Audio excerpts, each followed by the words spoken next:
Hey guys, it's Christina. This is Vox and Guest, and I am joined by the Michael Botte band, and it's just Michael. How you doing, Michael? And the Oh, band. How's yes, everything going with all of you? all of us. Yes, we are all so incredibly excited to finally do this. I know I it mean, took I us can't some believe time. you all made it into one room, frankly. I I paid mean, for everybody to fly in. I you took care of are it all myself. such a mensch. Look at that. You probably fed everybody, Yes. Oh, made my sure wife. everybody got enough sleep. Your There's wife. sausage and peppers in the fridge right now. Don't Sausage make and me peppers. jealous. Yeah, Don't make me sausage and peppers. jealous. I don't have sausage and peppers in the fridge. So I'm going to have to join the band so that you can Yeah, fly me yeah, out and I yeah. can eat the sausage and Right on, peppers. right on. You're not So too far yeah. away, right? You're in New York, right? Yeah, not too far. I'm in Philly, not too Yeah, far. not too far. About probably an hour and a half. Yeah, That's reasonable. right on. You could just even if it were 20 minutes, you could fly me out, and Yeah, then right on. I would just Exactly. then I'd have my sausage and peppers faster, so it'd be good. Yes, yes, yes, yes. So okay, Michael, you and the band, as you may know, all of you, I do like to start every episode with a hard hitting, deeply thought out question. All right. Um, things may get real, vulnerable. You might cry. It's okay. I I'm a have you. crier. I'm a We're crier. here. So okay. So are you ready? Or you're prepared mentally, emotionally, physically for this? Yeah, I'm ready now. Really Yeah. pretty. All right. The knuckles are cracked. We're good. Okay. So I know you seem to be a pretty. You're clearly a likable guy. You have a really positive social media presence, but I'm going to throw a real controversial monkey wrench into the works here. How do you feel about pineapple on pizza? I mean, we had to do it Oh, at some point. The gloves had to come off, you know what? Michael. I don't feel comfortable. Can we move on? Can we? Okay, I will say this. Okay. Um, I've actually been to Hawaii a couple times, but last time I was in Hawaii, I was at the Kona Brewing Company, which is a Hawaiian brewery, and Mm-hmm. they swear that they have the best Hawaiian pizza, which is the pineapple, of course, Right. ham and pizza. And I Okay. ate it, and I will say it was absolutely phenomenal. But it's not something that I get every Friday night when we typically order pizza as a family. So I am Okay. okay with it. I could live with it. It's just not something that I choose. This is a bold stance that you're taking because a lot of people. It's like, I guess I'm going to be bookending the show with really controversial questions. A lot of people have very strong feelings about pineapple on pizza. It sounds, though, like you've had the Maserati of Hawaiian pizza. According to Kona Brewery, and I will say I'm one of those guys that typically does the sweet and savory. Not everyone likes sweet and savory together. Mm-hmm. Okay. Do you put maple syrup on your sausage in the morning? I mean, do people do that? That's sweet and savory. That's the same It's true. concept. It's the It's same true. concept. It's Yep. true. Michael, it's like your music. It's sweet and savory. Look at that. Look What at a me segue tying I it just in. gave you. Really seriously. I just you posted it up and I took the shot and just Yeah, swish. Yeah, absolutely. right on. But yeah, no, but it's okay. I don't know. People will probably in the chat here be having a lot of opinions about this one way or the other, but Yeah. you have sort of straddled very politically the answer of you've had it, you don't hate it, but you wouldn't get it all the time. So we can't really nail you down. You're slippery, Michael. You're Yeah, I never slippery. take positions. I'd rather have peace than have a position. I'll just take peace. I hear you. I can totally support that. So Yeah. okay, so to get to the slightly less, philosophical stuff. Yeah. Talk to me about how you got into music. When was that? What was the origin story for you? Yeah. Wow. So as far as the Michael Botte band, as we know it, and jokingly, I will explain, what the band Yeah. is and who the band is. But, Yeah. in a time of chaos and confusion and uncertainty, COVID quarantine, I, like a lot of people, just had a lot of extra time on my hands, right? I Mhm. travel a lot for work. I go all over the place. So I wasn't Yeah, you're traveling. always traveling. Yeah, my daughter wasn't traveling for sports at the time. So, like most families, I had extra time on my hands. And my daughter was actually a drummer in a couple different bands. Oh, cool. So she was drumming and she said, Dad, because she sees I've been playing and writing for decades, but just Right. for fun, just for Right. myself in the corner. I always say music is my therapy. That's my Mhm. therapy. Mhm. So finally, all this time, was kind of around and I thought, oh man, maybe I can try and do this thing. So I had never recorded a sound in my life. So in early 2020, I just voraciously watched video after video and followed producer and mixing engineer and musicians. And I, learned how to record, and I bought a DAW, and I used Studio One. Okay. And I actually was messing with bands a long time ago, like 20 years ago in San Francisco. I was messing with some bands. So I had a 25-year-old Shure SM57 microphone, which I use to this day, which those things, they and Cher and Keith Richards will inherit the earth. Those things, you can't kill any of them. They will break the floor if you drop that mic. So every song you've heard has been recorded with a Shure SM57 Okay, microphone. yeah, why not? So I had all this time, and I thought, all the songs that I had written for 20, 25 years ago, maybe it's time to start trying to do this thing. So I recorded a bunch of demos. I learned how to do demos. And just like on Facebook groups, how we met, how a lot of people meet, I put up some demos and talked to some people. And my current producer today, was always like, giving me advice and going through things and adding things that maybe I should try. And all of a sudden we developed a friendship. And then I gave him one song and said, look, we're going to do this song together. And that was 5 songs ago. So really the Michael Botte Band is me and my producer, Bob Beals, from Sound Foundation Studios. Right. Yeah. He's been in the music biz for 40 years, Christina. And for me, being pretty new to the music biz, not necessarily, writing and playing, but just new to this whole gig, man, to have a 40-year veteran in my corner, Huge. Yeah. Huge. So God bless Bob. So that is the band, the two of us. Yeah. Hey, you know what, though? You could have just gone by your name, because a lot of people will not include producers, any kind of sound engineers, even lyricists, whatever, if they're not on camera, if they're not on mic, if they're not, plugged into an amp or whatever, they're considered stage crew and whatever. So I appreciate that you made it a band just so that you and your producer could both get the recognition. I think that's very cool. We talked about that. Matter of fact, he just said, are you going to start using just your name? And I said, Bob, whenever I started this, being new, and I knew I wasn't a professional anything. I was just a dude with a guitar and some shit to say, right? Right. I said, I knew there's going to be a lot more people involved in this. So I wanted to pluralize it. So I did this amazing thing, this word smash thing, where you took my name, added the word band. I know. I know. It was brilliant. When I first read it, I was like, I can't believe no one else has ever thought of this before. It's so simple and elegant. Yeah, I mean, it really just, I have the feeling it's going to catch on, Michael. So you might, if you haven't already trademarked it, copyrighted it, whatever, you might want to get on that, because I feel like I'm going to make a note. You and Dion Powder may have to duke it out. I don't know. I'm going to write that down. Yeah, seriously, just, but you guys are all hearing it here. Michael invented it, adding band to the name. Yeah. Yes. No, what's the stamp? The date stamp. We have a date stamp. Yes. Yeah, you may be onto something there, kid. that may really take off. So, but okay, so that's how you got into being a recording artist. How did you get into music in the first place? Were you, how'd you end up being the guy in the corner with the guitar and writing the songs? Did you come from a musical family? Were you just born with a silver guitar in your mouth, or what was the wouldn't that be more? That'd be much easier. Not on your mom, but yeah. Gosh, I always joke. My father probably sung more than he spoke.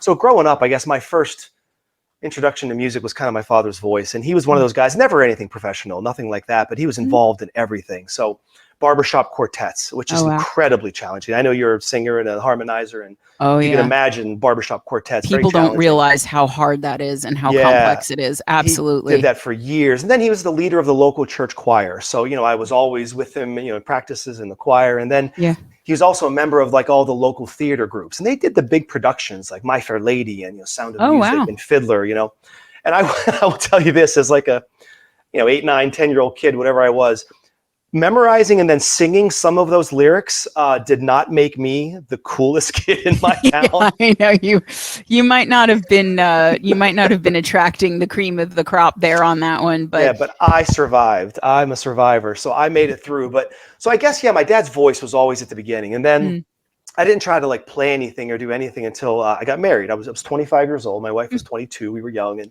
time of change. We were living in Madison, Wisconsin. I'm from Pittsburgh.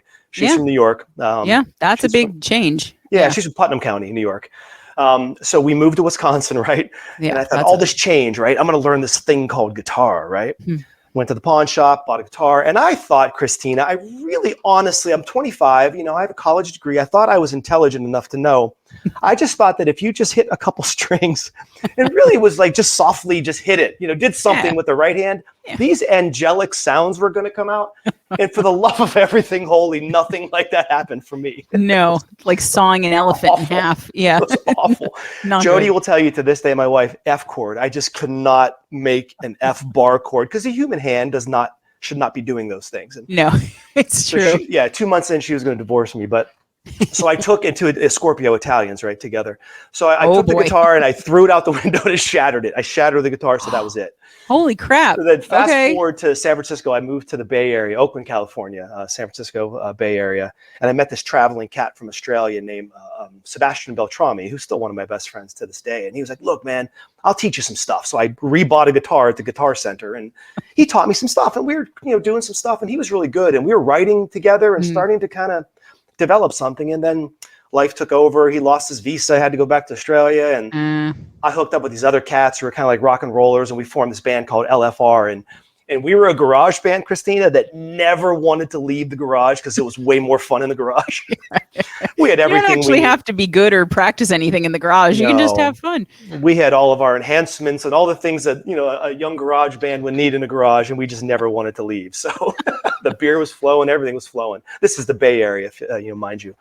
So that didn't work out. And then I moved to New Mexico. Shockingly. Yeah. How about that? Then moved to New Mexico and just kind of did nothing in New Mexico. Good Lord, you are like a jumping bean. You're just all over the place. We've lived in every time zone in the continental U.S. Just our spirits are wild. But then, so nothing really happened until really those two snafus, and then quarantine is when things kind of got, I guess, real. Okay, all right. So that's great that you came from well, not a musical family necessarily, but that your dad was such a strong musical force. That's I think. When you live music from such a young age, I do think it changes your DNA a little bit. I really do. I mean, my parents didn't sing or play any instruments or anything, but there was always music on in the house, and thankfully it was good stuff. So, you know, wasn't listening to like Tiny Tim or whatever. So, I feel you on that. But so you decided that you were going to take this extra time that you had, make it productive, turn it into something, and you know, yes, you're new to this, but in the last couple of years, you have really started carving out a name for yourself. You've really attracted a lot of attention on social media. I mean, your page is just very well crafted, if that's the word. You know, there are reels all the time, little snippets of things with your songs. And I mean, I'll scroll through my feed and you'll be like every seventh thing. And I'm like, hey, look, there's Michael. No, it's good. But I mean, but it goes to show you that, you know, if you have music that's good and then you understand how social media works, you can actually get a lot done in a very short time. Because I think at this point now, you're over 10,000 followers? Is it 20,000? I don't even know. You're way up there. So I just got back from a weekend at the lake, and I think I looked this morning because the Wi-Fi is kind of yucky up there, and I think we just surpassed 27,000 this weekend at some point. I don't know. Okay. Yeah. So I mean, that's a huge number of people to be following somebody who's really only been putting out music for a couple of years. Yeah. So I mean, how much of that, I mean, I'm assuming that's all you. You don't have somebody running your social media or anything like that. No. Right. So, I mean, what was the sort of I mean, obviously the impetus is that because you want people to see your music and hear your music, but how did you figure out what your social media presence was going to look like? Yeah. You know, because that's something I think that a lot of bands, because we both know there are a ton of great bands and many of them are watching who don't get the attention. And they're just as good as the people who do. Sometimes in cases they're better. And I'm not talking about you, I'm talking about other bands, but like, you know, signed bands, whatever. You know, so maybe you can share some of your wisdom on how you've built such a huge following in such a short amount of time for everybody. No, it's a valid point. So I knew at least I had some of the foresight to know going into this, like, I haven't gigged for 10 years in the local bar scene. I don't have people who know my name at Right. all. Right. So I was really, literally, I hate saying literally, but literally starting from nothing, right? You were, yeah. So I knew that because I saw so many people that would post all these, gigs, and people were talking about, and as I got mentored along the way, people would talk about, well, at least I started with a following of 1,000 people who knew me from playing at all the local bars. Right. I didn't have that. So, right. So I've learned so much about this music business, if you will, at least the indie music scene, right? A ton. I'm one of those guys that just learns and reads and just tries to dive in. But one thing I've learned is that, and it's kind of like a double-edged sword, I wish it were a talent contest, because the music that you just talked about that I listen to indie bands, and I'm not going to say any of them here because I don't want to forget anybody. The music is just phenomenally well written, well performed, well produced. There is time and effort and money and dedication. And I'm going to use air quotes, but nobody will ever hear it. And it breaks my heart. It breaks my heart when I hear these things. And I was like, oh, geez, that's me. Maybe I think my music is good. Of course I do. Why wouldn't I? If I don't, nobody else will. But my Lord, how am I going to do this? So, and then the other side is that I'm glad it's not a talent contest, because then people like me who aren't the most talented can use some of the other tools to be heard. And that's the one thing I've learned, is that all of us, everyone you interview, everyone you will interview, we all have one exact goal. It is the same, and you know what it is. It's just to be heard. Right. But how do you do that? Right. How do you do that? Right.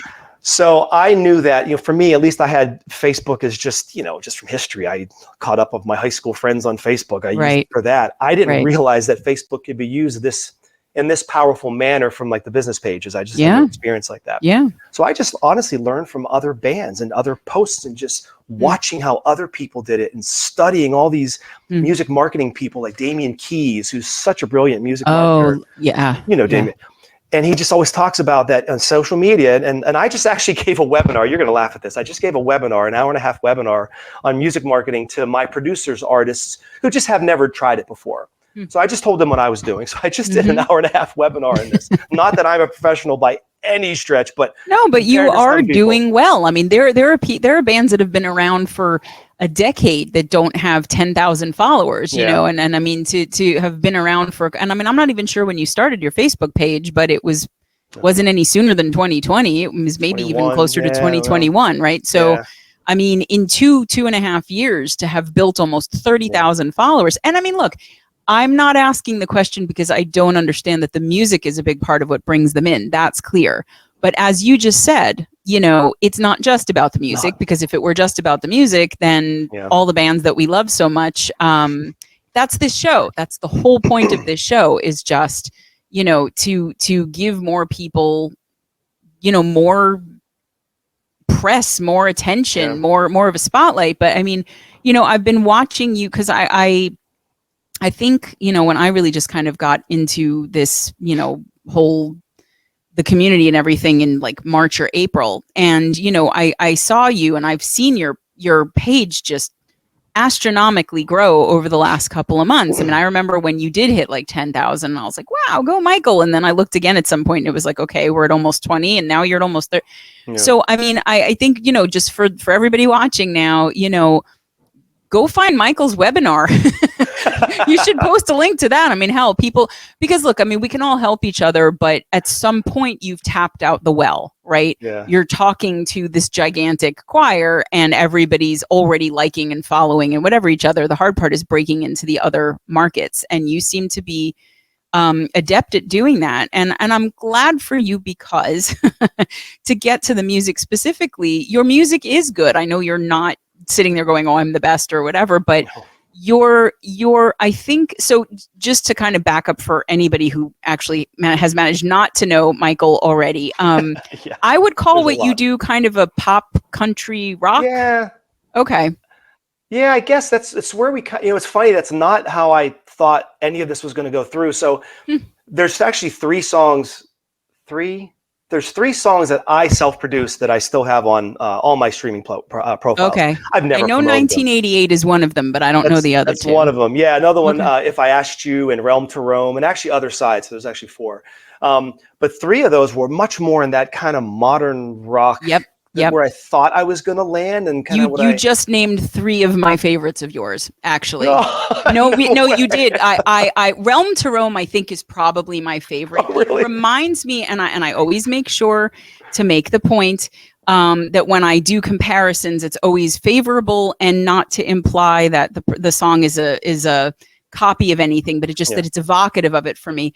There's a song that I love called "If You Could Only See" by Tonic. I don't know if you know the song. You can only see the way. Yeah, it's a phenomenal right. 90s song. Phenomenal. And I put on Realm to Roam, and I'm going, okay, he sounds a little bit like the lead singer of Tonic on this to me. And it has all that heavy guitars, like you really hearing and feeling the bass in your throat, you know. And it's funny because I had a note in my head about how, and I don't want to interrupt you, we'll get back to the genre and all that, but this is what happens with me because I geek out on the music, and so I get sideways.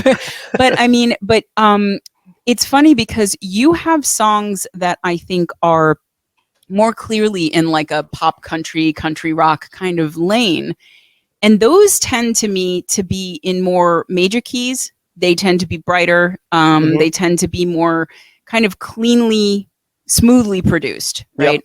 And then there's the stuff, and now that makes a ton of sense to me because Bob wasn't producing those, you were. And for whatever you're being a novice, well done, because those were the ones that really popped on the album. Well, you know, not the album, but you know, on your Spotify, in your discography for me. And I think some of it is because it does have all that edge. You know, I'm not a country whatever. Like I can appreciate it absolutely. But it's not something I generally listen to. But alt rock, you know, much more in my wheelhouse. And I love what you did on those songs. I love the, you know, I mean, you've got synth, right? On If I Asked You, you've got, I mean, you've got all these elements that I don't. So, I mean, okay. So let me shelve that and we can come back to it because I want you to get to finish what you're going to say. But so that was the direction you figured you were going to go, was more of an alt rock. Okay, so what the hell happened? You know, I'm a child of, you know, my college. So I'm 53 years old. So I graduated, I went to college 88 to, 93. I took an extra year. So that, you know, that was the grunge period, man. Like, those were my formative party, lose your shit kind of years, right? So I was just so in that grunge and post-grunge and, you know, band out of Australia, Silverchair, that kind of stuff. Oh, sure. Yeah. So I just thought that, you know, was in my DNA, man. So I thought that's kind of where it was going to start. So you'll notice those are the first 3 songs that I did. Right. I never promoted them, but then, those were not Bob produced. But then when I met Bob, just for whatever reason, the first demo I sent him, New Rising Sun, was the first one we did. And I'll never forget the day I sent him the demo, and, you know, we thought about it for a while. Then he sent me the first cut back, and my wife and I listened to it, and she goes, is that your song? Is that the same song? I said, baby, that's what a producer does. That's exactly what a good producer does. That's what a good producer does. I wrote every note, every word. That is my song, but this is what a producer does. So it just kind of, and the way he put some elements in there, and it just kind of by mistake fell into this country rock genre. And I will say, and I don't mean any disrespect, I didn't know a single thing about country rock at all until a year and a half ago. And I mean, there's some amazing storytellers and wonderful musicians. It's just not something that I knew about. So I've learned a little bit here and there. I guess that's kind of where we're landing. But then you have My Way, which was, you know, very, very different than everything else. So we were a little bit of a mess. Well, okay, I'm going to reframe that because, as you know, I am protective of all of the indie bands, and you're not allowed to insult any of them, even yourself. So it's not a mess. It's interesting to me because, and it's interesting musically because you aren't being slavish to any one genre. And I think one of the things that I find really interesting about you is that your voice can adapt to whichever genre you're doing. So when you're doing more of an alt rock song, I don't feel like I'm hearing a pop country guy singing an alt rock song, which would just make me cry because that sounds horrible. And, you know, and when you're doing more of a pop country song, I don't feel like, wait, why is this guy from this alt rock thing over here doing, you know? And again, with My Way, you know, as you said, completely different. So, I mean, I think I love the harmonies on that song, by the way, but we'll get to that more. And speaking of the music, I want to make sure that I get to playing one of the songs. because we like to do that earlier in the show now. I think the first couple episodes, people were watching for like an hour and 50 minutes. And I was like, by the way, here's the video. And they were like, what? So now Greg's always like, first half hour, get it in there. Oh, right on. I probably missed it, but there you go. But so since I've mentioned My Way, we will pause our little discussion. And I want to come back to what we were saying. And we're going to play My Way now for everybody. So cool. do you want to say, because I know there's a lot in this song, but just briefly before we play it, did you want to say anything about it? And then we can come back to it when we're Yeah. You know what's strange about this song is I started writing it 25 years ago. Mm-hmm. And I remember the exact moment, place, time when I finished the lyrics 20 years ago, this year, 2003. And yeah, it's taken on a whole life just about trying to bring awareness to folks who, as you know, struggle with mental health, but just they're kind of afraid to ask for help. So the whole part of the chorus, the roots have broken, but my wings are open. Come what may, just help me find my way. Just it's okay to ask for help. It's okay. So that's the whole premise, I guess, to the song. So that'll be my brief introduction, and maybe we'll talk more about it later. Oh no, we definitely will. But okay, so I mean, I don't think I could have introed that any better. So sit back, relax. You're going to get to Feast on My Way by Michael Botte.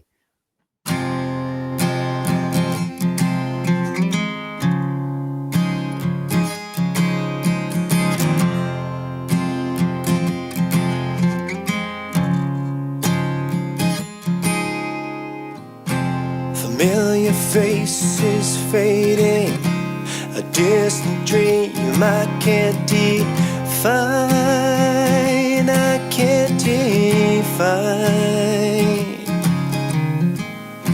These chains are slowly wearing, I tried in vain to hold back time.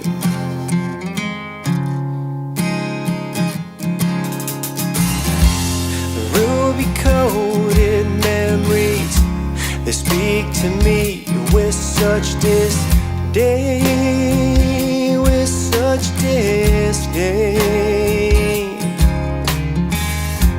I can't see behind me through the tainted window pane. Whoa, whoa, whoa.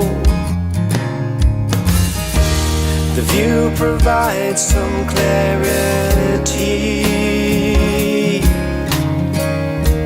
of what lies in front of me. The roots are broken, but my wings are open, come what may.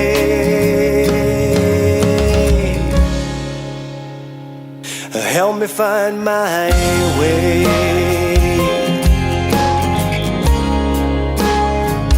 Help me find my way.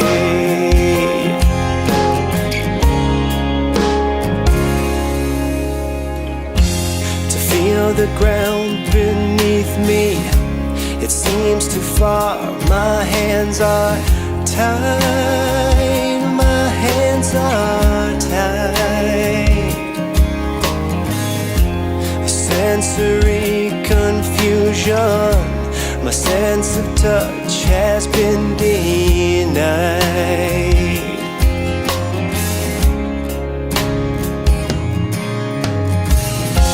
To covet perfect dawn, the morning can't come around too soon, around too soon.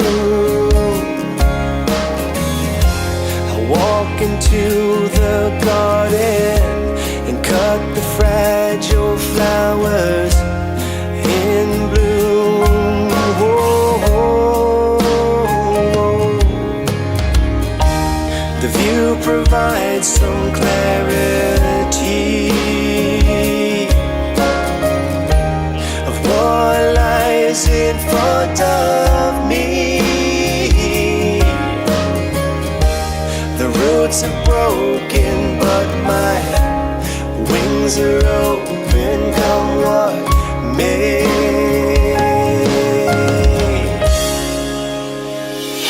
Help me find my way.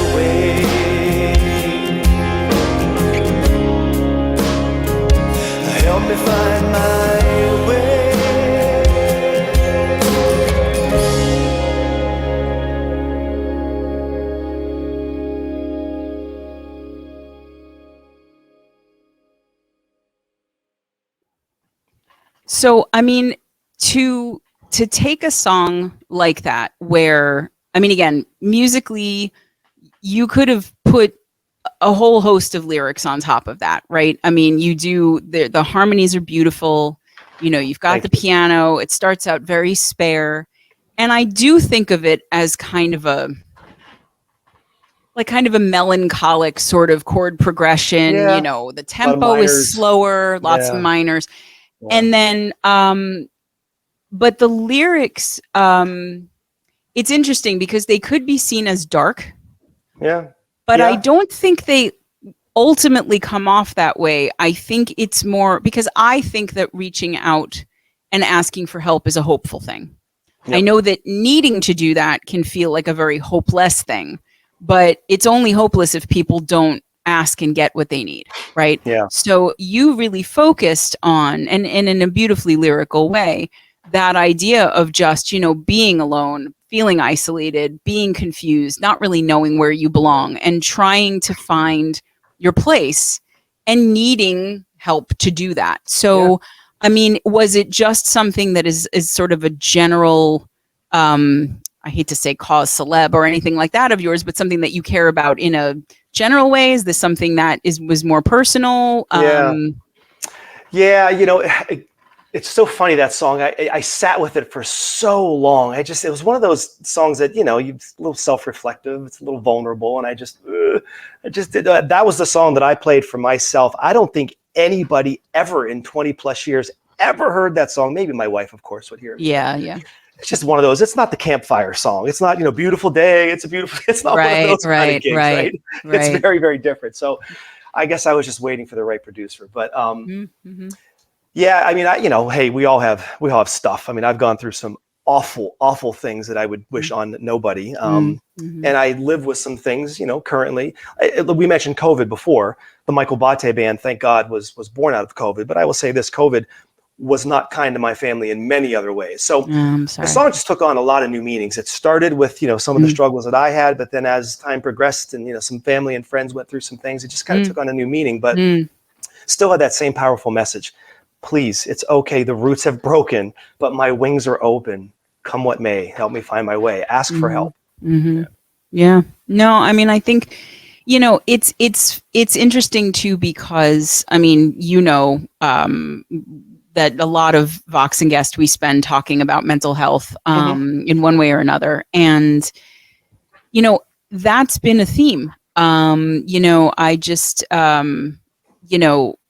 an interview with Simple Jack, you know, a couple days ago. Him, yeah. Who, great you know, guy. Great guy. And, you know, talking about exactly what you're saying here. And everyone will have seen it already, so I'm not blowing anything, but, you know, the idea that when you realize that you need help, if you don't feel like you can ask for it, it makes everything infinitely worse. And it starts just this circular tailspin. And I think that, you know, like with Electric Tardigrade, you know, and Death Pigeon and some of the other musicians that we've talked to who have talked about that, you know, just being in a place where they needed help and then, you know, being at a point where they were ready to ask.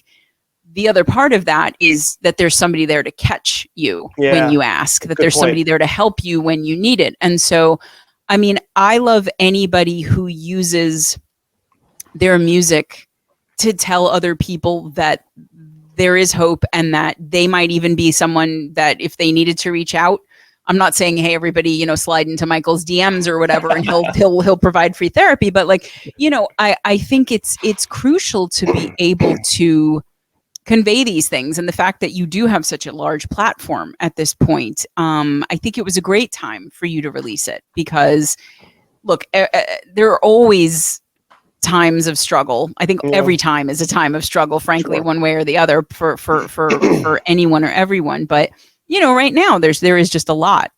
There's a lot going on. And so for you to say, you know what, and to get to a point where you felt comfortable enough putting that out there. And you said you maybe you were waiting for the right producer. So was it really Bob was he the one that said, hey, Michael, let's do this one next? I mean, you had to have brought it to him at some point. What got you to the point of vulnerability where instead of hiding that song away in the closet, you were actually willing to not only, perform it for people, but put the whole damn thing out on Spotify and Facebook and everything. That's a big It's funny, and this is nothing on Bob, but the way Bob and I work is, so I've recorded a bunch of demos. So a lot of times I'll say, well, we'll try to look at the time of year, summertime, maybe more sun and fun, and that kind of stuff. You beautiful day again. That kind of it's stuff. smart. Yeah. So actually, 2 songs ago, I had pitched him my way. It was one of I usually give him about 3 choices because I just want to get where's your head, and so I'll allow him some choices to kind of be the next one that we work on. I don't want to just say, hey, we're going to do this. I just don't want to do that. We're the Michael Botte band, right? Right. So I pitched not my way, I think 2 songs ago, and he passed on it twice. And he kept saying, you know what? Because at that time we were really focused on, the verse, the build to the pre-chorus, and that big chorus, leave this town or here we go. We were just kind of in this anthemic kind of. Yeah. He's like, my head's not there. I'm like, okay. So I just kind of almost didn't pitch it to him again, thinking, maybe this is just not where we are, right? But then we kind of sat down and said, okay, we've done the big country rock anthem, here we go, all that stuff. Yeah. Maybe it's time to change it up and see what happens. Break the formula that has gotten us, kind of to where we are, wherever we are. We kind of broke that formula, and I guess he was just ready to do it. And then we were just worried about, is it going to have that big build chorus? And it really doesn't have the big fat chorus, but there's definitely a build both lyrically, the harmonies, and musically. We introduced the piano. That piano part just. It's so simple. It's very, very simple, of course. But it's beautiful, though. And the word I used was spare, but I meant that in a good way. Yeah. It's because you don't want too much cluttering a song with lyrics like that and a message like that. Yep. Yeah, exactly. So that just simple single note, it wasn't even like real chords, more single note piano, just to kind of bring that chorus together. I thought, okay, I guess that is the big chorus, right? And of course, the next song is going to have this huge chorus. We're right back to where we started. Yeah. But okay. Yeah, we're now going we go back to that one. Yeah. But it was just so strange, and I was so nervous to put it out. I just, not like it's going to change the world, but it was just so different than what we had done before. Yeah. But now it's done. It's out there in the universe. The song is no longer mine. You know that. It's the universe's song now, and hopefully it makes people do one of 3 things. And I always say music is supposed to do one of 3 things. And if mine can do at least one of these 3, make you move, shake your booty a little bit, make you think or make you feel. Maybe this one might make you think and feel, not necessarily move, or maybe just think or feel. But I hope it does one of those 3 things. And if I didn't do that, then I didn't do it right. I gotta go back to the drawing board. No, I think, look, I think that it's, it is a fine line to walk to be a musician and to be a successful musician, right? Because a lot of times what people can do to become successful is not necessarily in the best service of their art or art in general, right? I mean, we hear a lot of shit on the radio that I'm just like, what? Like, why is this the number 1 song for the last 3 years or whatever? Like, what am I listening to? And look, I might just be at that age where I'm like, this music sucks, but it's not that. There is definitely still good music out there that's signed. But, a lot of now what it seems to be like is, okay, find a beat, slap somebody mumbling in the background, then have one of these random rappers come out and say their name and talk about something completely unrelated and then leave and then go back. And I mean, again, look, I all my music does not need to be super cerebral. And I like a lot of stupid shit too. I mean, I grew up, in late 80s and there was plenty of stupid shit. So it's not like I'm judging the music. I'm not. But to be on the trajectory that you've been on so far, where you have, as you said, in a way, a formula that works, and to decide that you're going to take a risk personally, musically, lyrically, professionally, in a way. I mean, was this going to break you if it didn't go well? Of course not. There's nothing to break.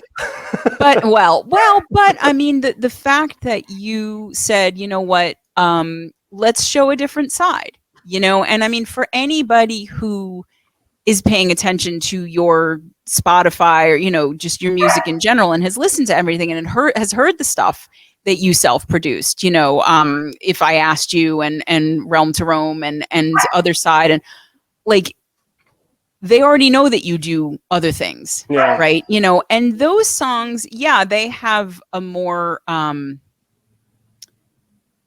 they have a dimensional chorus to each of them. It's not necessarily, I mean, look, your beautiful day, you know, leave this town, here we go. I mean, those are all songs that, you know, if you don't want to get in your car and roll down the windows or put the top down and just, you know, da, da, da, Exactly. I mean, like, they're, you know, that's what it's for, you know, and it will make you do that thing. But I don't think anybody's going to go listen to Beautiful Day and then like process their childhood. You know what I mean? So like, no. you know, that's not the goal of the song. As you said, that's to make you move, right? You know, and make you feel and maybe make you feel happy. But I like that you're opening up those, your dog doesn't like it, but I do. I like that you're opening up those other pieces of what you can do and what you can share, because also, I mean, yeah, it's a risk to sort of swerve a little bit into a different genre lane, but it also keeps you from being a one-trick pony. Yeah. Too. Yeah, and being new at the whole gig, like I said at the beginning, I kind of thought we were going to fall into that alt rock whatever thing, but I don't know. There's part of me that just said that whatever I felt like the day I wrote that song, and honestly, a lot of times, you know, my song inspiration comes from just listening to something that day and be like, "Ooh, I kind of dug the way that sounded. How could I adapt that to myself?" Maybe. So maybe those days that I wrote, you know, Other Side or you know, Here We Go, or I'm sorry, like If I Asked Rome You to Rome, or maybe I'm listening to Disturbed that day, or I don't know, whoever, you know, Miles Kennedy, I don't know, somewhere, you know, something like that day. So. Yeah, I guess it's just influenced by whatever happened that particular day, and you know what? So no, I hear you, and that actually leads me to another question that I like to ask: is what do you listen to? What did you listen to when you were younger, besides your dad? You know, what are your musical influences? Because you do seem to have a number of them in very different genres based on the stuff that you put out, which I love. I mean, I think a lot of people listen to a lot of different things, but what turns you on musically besides your own stuff? Yeah, what's funny is I never listened to my stuff ever. So I always tell the story. 1977, I was 8 years old. I saved up my money. I think it was $2.50, maybe $3. Went to the record store and bought my first record ever, and it was Kiss Love Gun. Now, okay, you start off the bang, yeah. If you know that cover, parents of an 8-year-old did not appreciate that. Not a big fan, I would imagine. No. So my first love was, you know, Rush and Kiss and, you know, Sabbath and, you know, Blue Oyster Cult and, you know, all that kind of stuff. But and then like 1980, what was it, 82 came around, and I lived in a, you know, very country town where I grew up, but there was a couple more urban, you know, towns, you know, next door, and had some friends, and there was this band touring. UTFO was opening for New Edition in Pittsburgh, Pennsylvania, in 1982. Now, UTFO was in the vanguard of the rap movement, and of course, New Edition. So I remember they said, "Hey, we're going to go to this concert. Do you guys want to come?" And I was like, "Okay, we're going to drive to Pittsburgh." Like someone had to take us to Pittsburgh, and so all of a sudden, my world just completely changed to like, what is this New Edition and UTFO and Mixmaster Ice and all this stuff? And then Run DMC came, and I'm like, "Whoa." That's not BTO. Like, what is this stuff? That's not Aerosmith. No. So I was a wreck. I was all over the place. And then, you know, of course, the 80s came, the big 80s pop, all that kind of stuff. But I still find myself, music for me, it's so moment in time. I don't have a genre. It depends on the particular moment and the particular time of day and what I need to feel, what I am feeling, what I need to feel, maybe where I need to get to. Again, music is my therapy, so maybe I need to get somewhere. So it's hard. Like if you look at my Spotify, you know, last profile listened, it's a wreck. It's just a mess. Recently, I've been listening. Honestly, if I went to Spotify to see who I've listened to most, probably in the last month, besides some of our friends that we follow, and again, I don't want to say names because I'll forget people. Larkin Poe. Do you know Larkin? Okay, yeah. I mean, come on. Their musicianship is through the roof. Every sound on the records is them. I mean, incredible. So that's kind of like a blues Southern rock, a la the Black Keys. I don't even know what. I mean, yeah. Fair enough. I don't know what they would. I don't know what to call them. But okay, so you are not. You know, you're, as I like to say, genre promiscuous, right? You'll listen to pretty much anything.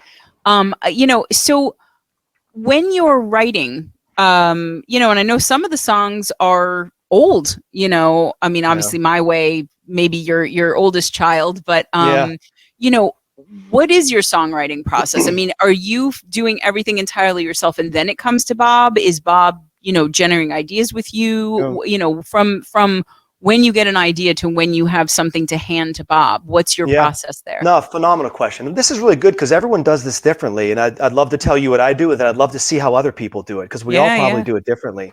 Everybody seems to. Yeah. So as far as the actual songwriting process, I would tell you how I wish it happened, and then I'll tell you how it happens. Okay. I wish I could say, oh, it's Sunday afternoon, beautiful sunshine. Maybe I'm going to go under a tree with, a number 2 pencil, Ticonderoga, and just write out this angelic song. And I'm going to spend 2 hours doing that, then go back to life. That is not how it works for me. I'm the idiot with my phone next to the bed who wakes up with a symphony in his head. And there's just a melody, there's a chorus, there's a lyric. And I, in a stupor, go over and try to go to my notepad and write things down. The funniest thing is the next morning trying to decipher what I wrote. That's the most fun of this whole entire thing. Refrigerator donkey. And then you're like, what the heck is a refrigerator? Yeah. And then I'm like, my wife's sleeping and I'm singing the melody or the chorus into the thing and it's off key and I'm just trying to get the idea down. So that is how I'm driving down the highway, I-95, and I hear something and I'm like, oh my gosh, that could fit with this. So I'm on my voice notepad in my car, screaming things. It is a complete wreck. I use a notepad thing called Documents is on my phone. Okay. And I have probably 70 songs, probably 50 or 60, 70 songs in there. So that's how they all start. So what I do is I write everything, arrange everything on, acoustic guitar, just simple rhythm, simple beats. I'm not really playing much, but just kind of simple rhythm, simple beats, get the BPM down, get the feel, where the builds are. And then, so for a lot of my songs, I recorded really good demos, for Bob to kind of hear, to kind of get that vision. I wanted to be able to give that vision down. So you could say some of my demos, actually, some of the songs that we're now starting to do were part of the self-produced EP that I put out in 2020 called Radiate. There were 5 songs on it. And after I met Bob, I ripped those songs out of the universe. I was going to say, where is that? I didn't find that. I didn't see any Radiate anywhere. You're hiding things from me, Michael. Damn it. Yes. When I first started, I was in the band. Michael, I know. Oh my God. I'm with the band. I even have the shirt. The shirt. I saw that. And you won't even tell me. Fine. Okay. So you decided, no, this could be done better. So what was the idea to pull it down so that you could redo it with him? Yeah, that was the idea. Yeah, it was a respectable output. It was more in that grunge kind of rock era. But then when I met Bob, I thought, oh, what am I doing? No, let's just get rid of this. We'll redo these one day. Okay. So a lot of the songs that we're doing right now have already been, really well recorded, I guess, in demo form. Some of them were actually released. So I've been sending those to him. So he has a really good idea, probably for the last 5 songs, and then probably the next. So we're actually doing Radiate. That's the next song we're doing. Cool. And probably the next 3 or 4, there are already really well recorded demos for him. But now what I'm going to start doing is I've been sending him videos of just me saying, okay, but here's the verse. And I'll just acoustically play the verse and everything. Here's where I think the change would be. Here's where I think the harmonies would be. And I'll just do these videos. And then we'll kind of go back and forth because again, he's in Ohio. He's 7 hours away from me. Yeah. So I've never actually met my producer. We've never sat in a room together, and I've spoken to him on FaceTime a million times. It's so weird that we're so connected, and he's like a brother to me now, and I owe him everything, and I've never met him. So that's how. I know that feeling. Yeah, and, I haven't even met my whole damn band, so you guys are all New York, New Jersey. I can completely relate to that. Yeah, it doesn't matter. Fortunately, he has a lot of demos to run through right now, but we're going to be doing these videos. So then what he'll do. And it's the funniest thing, man. And I said this on a couple of other interviews, and Bob actually heard it, and he kind of, questioned me. And I was joking when I said it, but I'll send him a demo, and then like weeks will go by, and I'm like, did the file go through? Like, is he cool? Like, did he take off? I was joking he's going to leave me. I have no idea why he's with me. No idea why he's with me. Kind of where'd he go? And we're talking about stuff, but he never brings up the song. And I didn't know this early on, but I learned it. He has to just sit and marinate. That's how Bob does it. He will listen to it 1,000 times, and he just marinates and marinates. And he says the song's going to tell me what it needs. I know it sounds hokey, but it's true. It doesn't actually. Knowing anything about engineering and production, it doesn't at all. Yeah. So then he sends me. So the greatest day of my life is when weeks go by. He sends me a text and says, "Check your email." And every time it'll say whatever the song is, beautiful day, initial concept. It always says initial concept. His initial concepts are so phenomenal that I love listening. So our production point, once I get him the demo, and I like to give him a pretty good vision, and he sticks to that vision pretty well. But when I hear his first cut, I mean, we're talking a couple weeks and the song's done. I mean, he just really gets a lot of it done. He's kind of like a lightning bolt kind of guy. And then we tweak on, hey, should we put harmonies here? What about, less guitar? That kind of stuff. All right. The nitty gritty. He's a bass guy. I always have to tell him to bring down the bass in every song. He wants that thing thumping, man. And in the car, it shakes the sides of my speakers. I'm like, Bob, I'm not a 19-year-old LA kid. I got a Subaru Forester here. I can't shake the speakers, man. Hey, you know what? That give Subaru Forester kind of a cooler image. Go out there and just be rattling the windows with your bass. Gosh. That's totally. So I mean, but then once you have that flash of inspiration, 3 a.m. or driving on I-95 or whatever, it sounds like you will get. Sometimes it's riffs, sometimes it's melody, sometimes it's lyrics. I mean, so it sounds like from song to song, what starts the song for you changes. Yeah, it's weird. Sometimes I'll just be listening to Spotify. So I live on Spotify. Every one I ever want to hear is on Spotify. I live there. So I will hear something and say, oh, wow, that matched this word that I heard. And it's putting pieces of the puzzle together. That's how Miles Kennedy and Mark Tremonti always, I'm a big Ultra Bridge fan, and that's how they always talked, how they wrote. They put these puzzle pieces together. But typically for me, a lot of the times though, when I get that lightning bolt thing in the middle of the night, if it's at 2, 3 a.m, within 24 hours, the song's done. I mean, for the most part, it's done. And I may change a word or two if I hear something. Maybe that's a better way of saying that. I may change a word or two, but 99% of the time, 99% of the song is done. That's it. It's done. On to the next one. I think there are going to be some people who hate you now, Michael, for saying that. People are like, damn it, I've been working on this one song for 4 months. I know. Michael woke up in the middle of the night and wrote Bohemian Rhapsody in his sleep or whatever, But oh gosh. But I mean, so again, you, besides the social media, you have been, you've been getting loved on a lot. I know there are a lot of radio stations that play your music. Yeah. You charted Radio Indie Alliance a couple times, right? Top 10.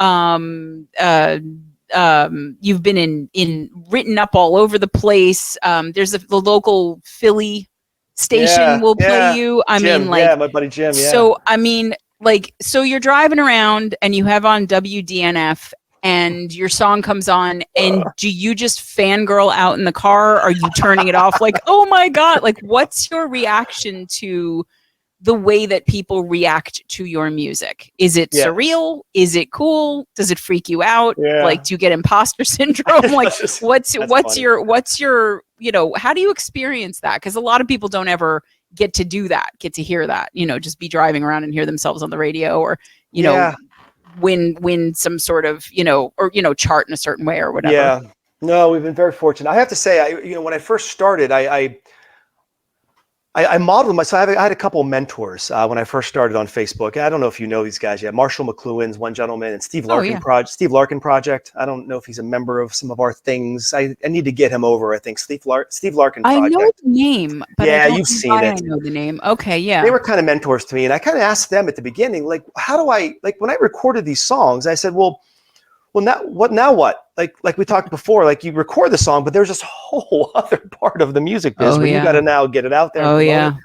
I didn't know any of that. So they had told me early on, look, in the indie world, it's so very challenging to get heard because, and this, every day that an indie band releases a song, 19,999 other people released a song that day, not that year or month or week, that day.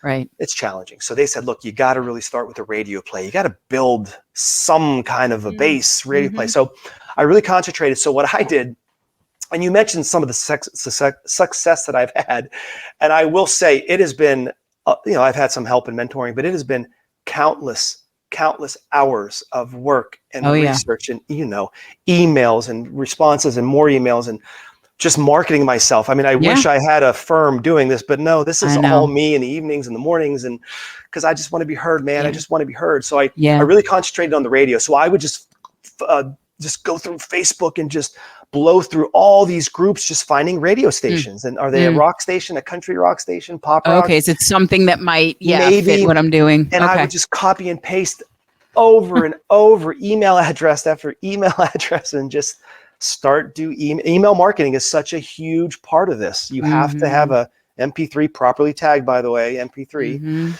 So radio. So that's kind of where it all started. And it just, it kind of built from there. And then I always tell them, make sure you tag me on Facebook so that I could, cross promote. And that right. kind of Exactly. thing. Exactly. And maybe over time, some of that worked. I know a lot of people are getting played on a lot of stations. I think last I checked, it's hard to estimate how many stations you're played on. It changes week to week and promoter to promoter. If I had to guess, gun to my head, I think roughly we're on maybe about 2,000 every week. And I know that may sound like a nice number, but that's a drop in the musical ocean. I know. Well, I mean, and that's the thing. It's like, it's about having ambitions, setting goals, and then also being realistic, but not pessimistic, but also not delusional, right? So there's a lot of balance there. And I mean, you said it, I mean, look, there are people out there, and this was something I did not know until fairly recently, who will pay for listeners, followers, subscribers. But I didn't even know that was like that was a thing that existed. But for the most part, people like you, people, in our indie community, every success that they have is the result of hours and hours and hours of work and time and investment and effort and money and everything else. No. And I mean, it's I think it's I'm glad that you don't have a big head about it, because it would be very easy at this point to be, I mean, it's like a 30-year overnight success, right? But like but I think for you, you also are wise to have those different genres in your roster, because it does open up, like you said, well, okay, here I can play something, like Realm to Roam on more of an alt rock station. And then here I can put Beautiful Day on more of like a country pop station, whatever. So it does give you options. But so guys, you've heard, okay, Michael is telling you radio. I think a lot of people miss that. Because, a lot of people don't even listen to the radio anymore, but enough people listen to it that, I mean, like in our community, most people are on Spotify because we're all listening to each other, but you're right. I mean, and every article that's written about you, even if it's a tiny little blurb mentioning something, it's going to get attention on what you're doing. So, I mean, so to kind of shift gears, because I know you, people are going to cry. This is going to be one of the shortest episodes ever. I know you're going to have to go soon, but no, maybe not. We'll just keep this rolling. Unless I get a text, we're good. Oh, okay. I have my phone right here. In your catalog, and I mean, you can do just the ones that we all would know about, because Radiate was stolen from us before we got to hear it, whatever. But do you have a favorite of your songs? Is there one where you just, put it on? Well, I know you said you don't really listen to music, but one where you sat back with it and you were like, okay, when this goes out, I think this is not my masterpiece, not whatever, but just one that particularly resonates with you for some reason, lyrically or experientially or anything like that? Or you just, you love all your children equally? I was just going to say, it's like picking a favorite child, right? Yeah. They all have different meanings. I mean, every song has a different meaning and the reason why I wrote it and what I felt that, day and moment. But honestly, I can honestly say that My Way is just, that's just something that I guess I'm just so happy that I was ready to put that out again and again. It's not the happy go, happy joy, kind of thing. No, but that's okay. I really like the way. So with the demo that I sent Bob, of course, back to the demos, it was really stripped down. Like I was like, dude, this has got to be our singer-songwriter song, because I was getting as much accolades as I've gotten, Christina. I've gotten a lot of rejection that I don't typically post on Facebook. Yeah, most people don't put that forefront on social media. Like, hey, look who told me I suck today. So I had one guy say that your hi-hats stink. I'm like, my hi-hats? Okay. Is there anything else? Go yell at Metallica over Saint Anger and the Snare. Don't yell at me, dude. Like, leave my hi-hats alone. Yeah. So I've gotten, a lot of negative kind of stuff, but. So anyway, just to come back, I feel like My Way is just one of those songs that I was so nervous about. But what I thought it was going to be was that singer-songwriter, very stripped down, just me, a guitar and a microphone. That was it, in my head. Then Bob comes back, of course, with his first concept. Initial concept, right? Yep. Yeah. And he has this piano part, and oh gosh, piano part, because we had talked about doing a little more piano forward song, but I didn't realize it was going to be this one. And then it was like, ooh, then he brought in that really smooth drum transition to the bass. He brings in the second part of the first verse. I'm like, oh my, okay, this is no longer our singer-songwriter song. I got to pick a different one for our singer-songwriter song. So I guess that one, because I like the way it progressed and it came out. And I will tell you, every other song that I've done with Bob, I've really given most of the direction. No, this one, he took this one and just ran with it and said, and even in his first email, was like, I'm sorry if this is not what you wanted, but this is just what it told me. And I'm like, well, I told you the right thing. Yeah. Well, no, I mean, it makes sense to me that you would think it would be a singer-songwriter kind of thing, because that being maybe your oldest song, that would have been where it started, right? I mean, guitar, and it's and I mean, it makes sense to me beyond just the music that you would like that song so much or feel that, connected to it, because it seems like you and the song kind of grew up together, Yeah, we did. I mean, but it's so I'm going to do something I don't usually do. But I think this will be fun for us. So just to kind of go through, because you said everything that you've put out has been sort of a snapshot. I mean, I'm paraphrasing, obviously, but of just, your emotional state, your mental state, your musical influence state, everything, whatever. So let's run them down. So how about New Rising Sun? Because you said that was the first one that you and Bob did together, right? It was, yeah. So, okay. So, I mean, I heard that song, and again, being a cover band chick, largely, I mean, I do write originals, but nobody has ever heard them really. But I am always sort of keyed into like, okay, what does this, because I always listen to the vocals and I always listen to the lyrics first. And what does this remind me of? And I kept thinking of that song Unwell by Matchbox 20. Oh yeah. It's got, and it's a great song. Both of them are New Rising Sun too, you. but you, on that one, it reminds me of that. And it also reminds me of something Train might do. And I love that you've got that. Yeah. I love that you've got that tenor that you do. Because it's one of my favorite timbres, to listen to. There's just something about it. But what was because that's there's a lot of uncertainty in that song. There's a lot of, beginning and ending and just, where are we going with this? It's very emotional.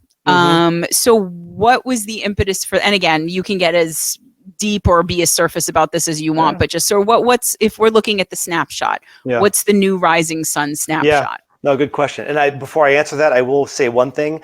Bob and I have decided a long time ago that there was one band that we were going to try to model our sound after, and it was Train. Well, there you go. You can tell Bob it worked. I'm not saying we succeeded. I heard Train, so you can tell Bob that mission accomplished, job done. Yeah, Pat Monahan's he's a Pennsylvania kid. He's my age, Pat. So anyway, he's tremendous. Oh gosh, if I could be anyone, I'd be him. Anyway, New Rising Sun. So I'd mentioned to you that my wife and I, our spirits were a bit wild in our younger days, and lived in all 4 time zones in the continental U.S. So in the mountain time zone, which was New Mexico, this was back in, oh gosh, this song's about 15, 16 years old, something like that.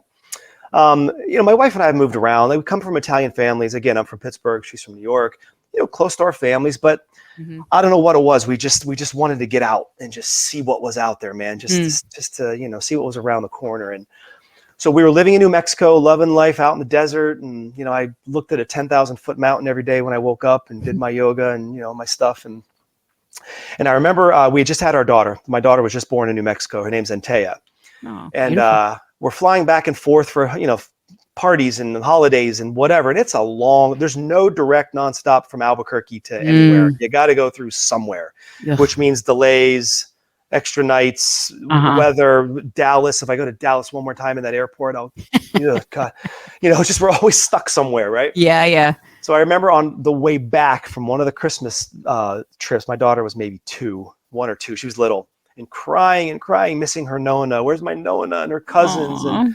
And so Jody and I are, middle of the night on this plane looking at each other. And I'm like, what are we doing, man? Like, what are we doing? Like, should we really make a decision here that's maybe for the greater good and not necessarily for us because we're digging life right now. So I'm ready to face, distant horizons, stare into space at the new rising sun. So it's all about us accepting change, accepting what life had to offer, and making that change and moving on. So yeah, it was really about us just accepting to take that next step, and that's the new rising sun. I love that, because when you say that and I'm thinking of the lyrics and I'm hearing the song in my head, of course, that's what it's about.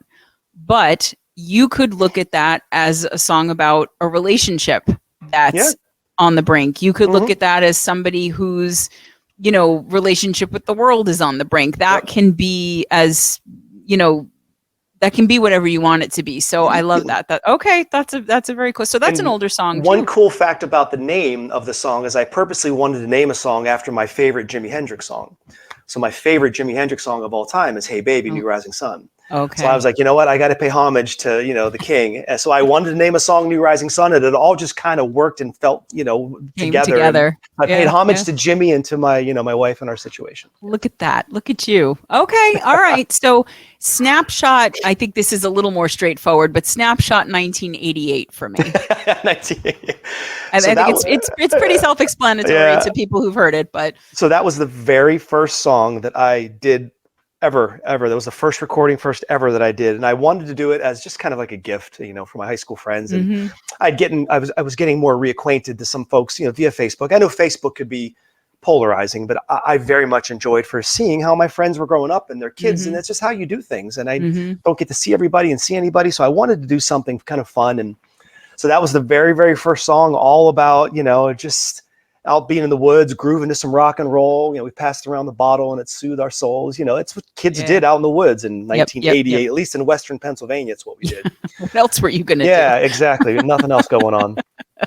And actually, I guess I could say this. The very first lyric, it talks about back at home, on the western side, me and the old boys took a midnight ride.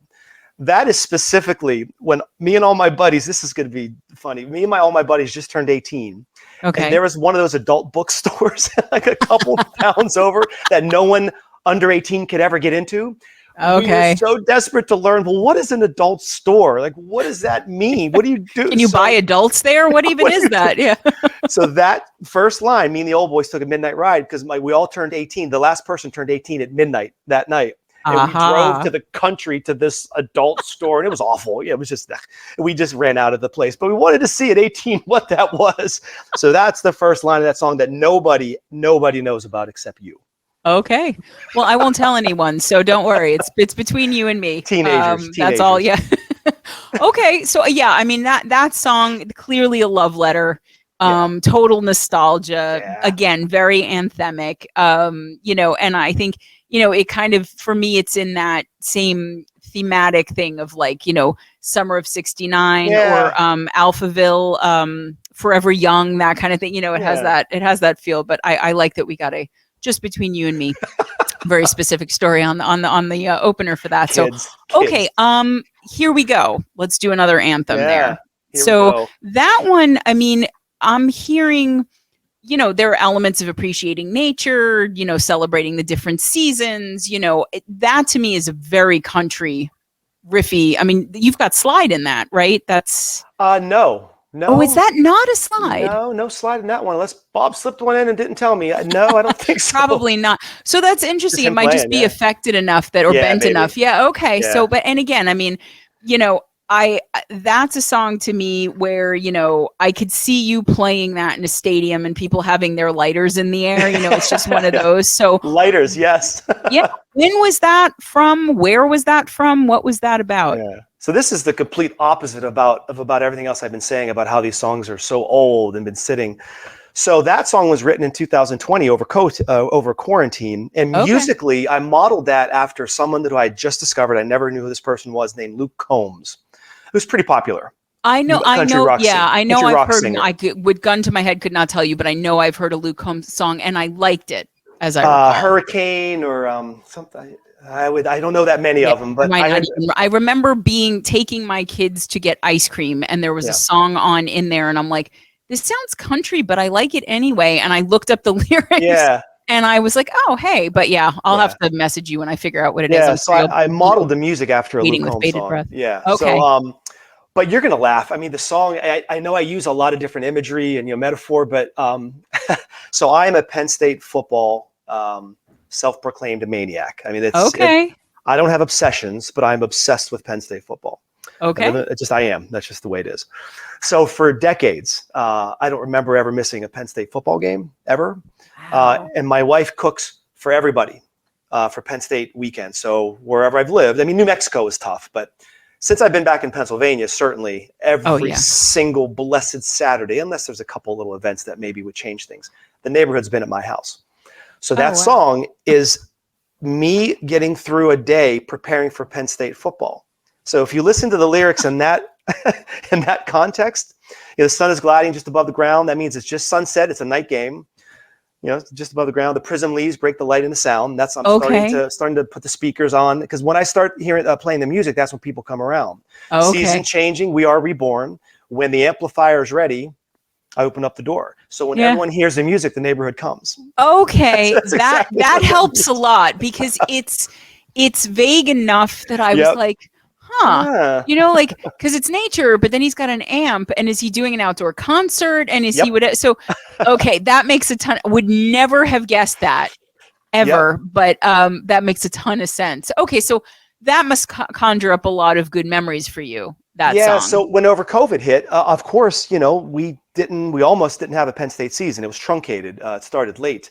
So I was just desperate. I was so nervous and so crazed about not having a Penn State season that I wrote this song called Here We Go in anticipation of having something to celebrate. So the whole song, the second part of the lyric, I say, you'll see in black and blue. I can guarantee that's, the color of the team. And okay. Yeah. It was like black and blue. bruises, cops. Like, what is he talking? No. Okay. The very football personal. team. Very okay. personal. All right. I'm so glad I asked, because I literally, and I liked that, though. I liked that it wasn't clear. It didn't need to be, but I am always curious when there are lyrics where I can't be like, what exactly does that mean? So, okay. Well, that's the point about when I say putting out a song. I know what I thought and felt the moment I heard that, but now you had a completely different interpretation. So I just ruined it for you, to be honest with you. I shouldn't have said that. You know what? You didn't, because I don't have to think about that when I listen to it. But one of the things I love about doing this show is that when people do tell me, the personal bits of writing something, or what the lyrics mean to them, or where they were mentally, emotionally, whatever, when they write something, then when I go back and I listen again, then I can experience it almost through the artist's eyes more, and then I can choose to do whatever the hell I want from that point on. But so, okay. All right. So again, I think probably my favorite is Realm to Roam.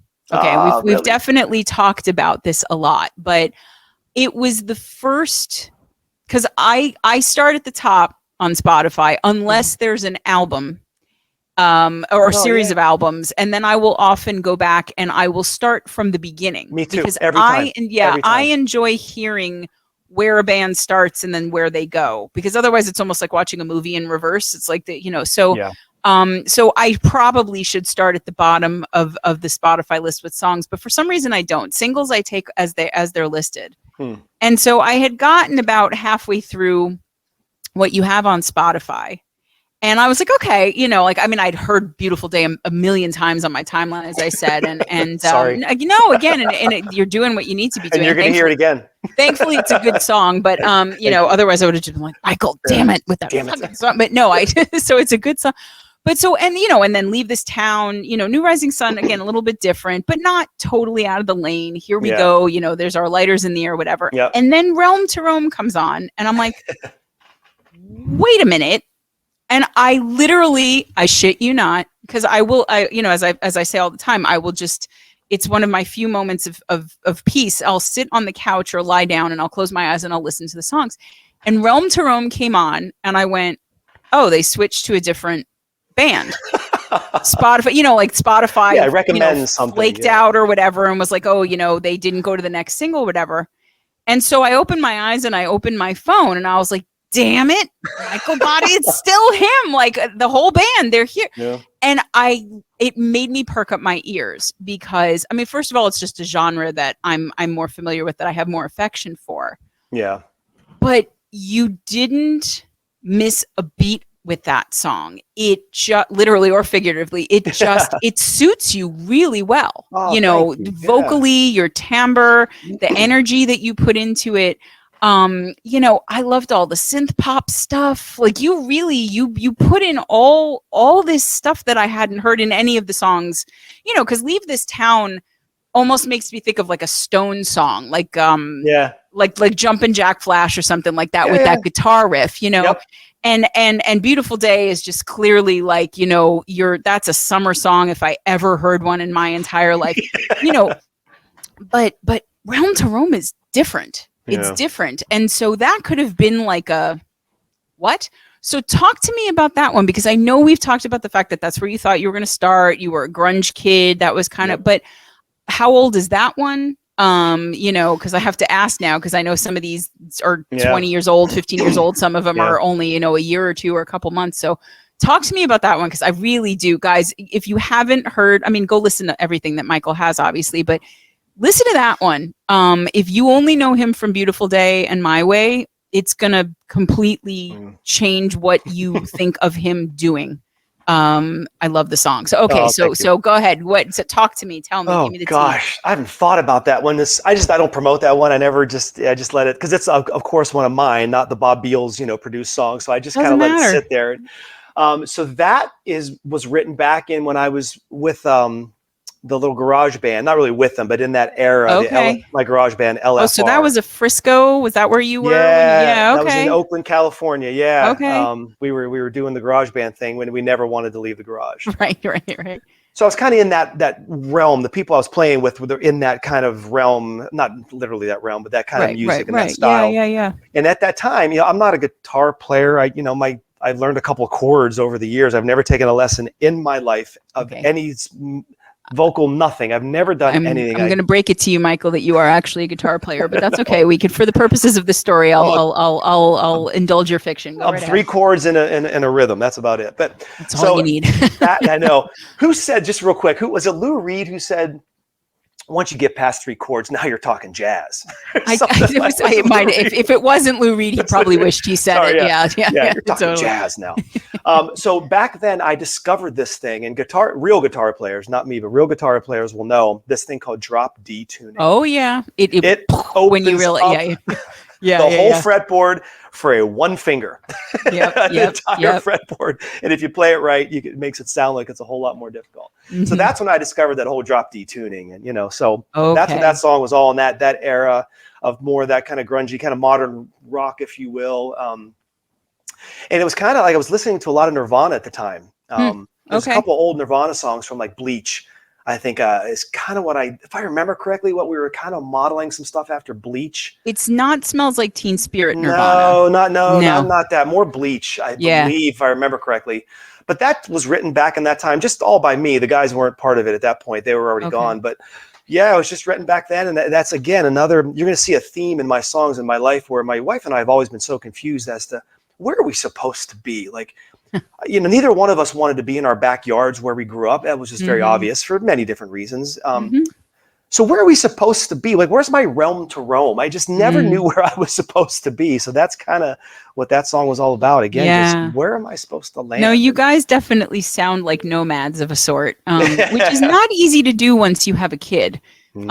Kids tend to anchor you. Your story about, you know, just being in a bunch of airports and all that and going like, wait a minute, you know, it does. Yeah, it does sort of change the game. But no, I really, really consider, even if it means you hand it back to Bob, but don't make him change it too much, because I like tell Bob Christina said don't change too much. But I think you really might want to consider putting that one forward at some point, because it's really, I really do. I mean, out of everything, and again, you know, I really like Other Side. I really like If I Asked You. I mean, I like all of them, but Realm to Roam, for some reason, I listened to it probably 3 or 4 times, which I don't, I like to usually go through, because especially when I have more music to listen to, I have to make sure I've heard everything before I talk to you.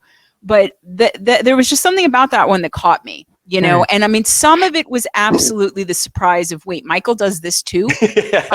So there was that, but that novelty would have worn off immediately. So really maybe go back to that one. I mean, you don't have to fucking listen to me. What the hell do I know? But like, you know, as somebody who talks to a lot of musicians and listens to a lot of music, there's something about that one that I think, and I think just even within our indie community, you may find an audience that you might have missed if people only think that what you do is stuff like Beautiful Day. That's a good point. Yeah. You know, that's kind of dominated. That's it. And I mean, like, you know, I know lots of other bands that, you know, people think of them as they do metal or they do this or they do that. So like, if you have Anger Overdose and you're used to hearing anything off one of their earlier albums, and then you hear Toxic and you're like, wait, what? So it does give you, you know, it sort of it reawakens the ear. So anyway, that's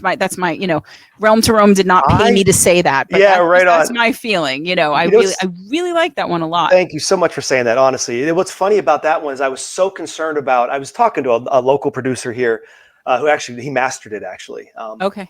And we call it the ear candy, all the repeats, all the vocal echoes. I'm like, I keep those in there, man. He goes, oh, who do you have to listen to? Do you like the way that sounds? I said, I like the way all those echoes and repeats sound. He goes, who are you going to listen to? Just keep them in there. And then doing it into the bridge, you know, into the bridge was kind of a neat thing to try. And so I just, you know, that was one thing that I was concerned about. I'm like, oh, is that kind of stupid? Because you don't hear that much in modern rock music. But again, who the hell am I? I'm just going to break the rules. Well, but also, I mean, that's, you know, the more I talk to all of you doing this show, the less I've come to care about genre or the rules of genre specifically, you know, because it's just, it doesn't serve the music at all. It's just this arbitrary, limiting, completely subjective set of rules and regulations for what a particular genre does or doesn't do, what it's supposed to sound like or not sound like. You know, I mean, you know, I would go back and say to any of those people, okay, what is Bohemian Rhapsody then? What the fuck is that? Like, tell me what genre that is, because it's like 9 of them, you know, and I don't even know what they are. So you know, don't worry about the rules. The rules are crap. Right on. Like that, Good. Don't even worry about that. But cool. I will consider that. Get off my Realm to Roam rant. But so let's go into Other Side then too. You know, again, more of a heavy rock thing.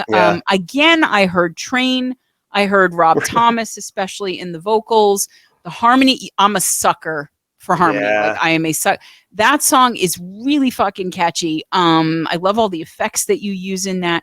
But I mean, again, is that a newer one, an older? I'm guessing it's older because it was one of the ones that you put out yourself. So, okay. So give me that snapshot. What's that one? So Other Side is my tribute to one of my, I guess, favorite personalities in the music business, if you call it a personality. Okay. I think he was more of a poet, a gentleman named Jim Morrison. Oh, I've heard of him. Yeah, I'm obsessed. I was obsessed with Jim Morrison for probably an uncomfortably long period of time, and I don't really know why. Okay. Early 90s, late mid 90s. You know, Oliver Stone came out with a movie. Maybe that helped a little bit. Yeah, that was maybe like 90, 91. Yeah, maybe it helped. And so I was just obsessed. I just voraciously read about the guy. He always intrigued me. One of those guys that just kind of, you know, no limits, no laws and that kind of stuff. And I thought I was a rebellious youth, you know, as a young 20-something kid.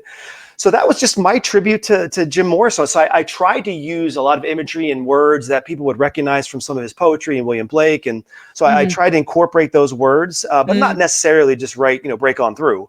Although I did take Break On Through for the bridge. I did use that. But yeah, it was just my tribute to Jim. And I wanted to be a little heavier. And I just used a lot of just down chords, a lot of just heavy down chords. That really wasn't very musically difficult. A lot of just very simple down chord, almost like, you know, punk chords, power chords, very simple stuff. Doesn't have to be complicated. No.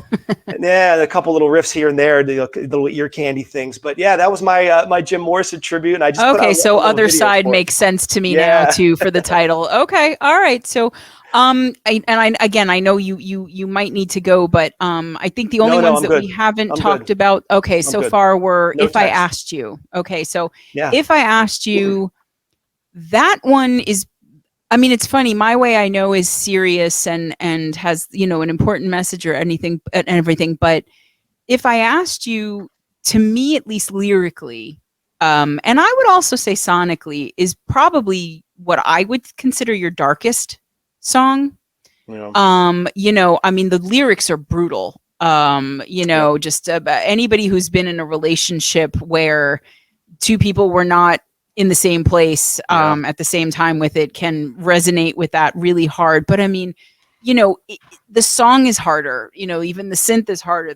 All the guitar is very heavy. You know, it's just, there's this dissonance, especially in the back half of the song. And you're really building a mood. Now it's not Jody because you guys are good. So what was the snapshot on that one? Again, I assume that's another older one because it was one of the ones that you did. But what led to, I mean, again, as much or as little as you want to share, but what was, because that song is like, you know, if you've ever lived through anything like that, you understand that song in your bones. So yeah, that was one that I never ever thought I would ever record. I just thought that was just going to be one of my in the corner, just, you know, music is my therapy songs, you know? Yeah. And then early on, I'm like, you know what? I don't know. I don't even know why I put that one out, to be honest with you. But that was one of the only song that I started with the chorus. I was trying to experiment with changing the way the arrangement a little bit for some songs. And I'm like, well, you know, some songs start with the chorus, you know, I start with the chorus on this song, a little riff and then the chorus. Right.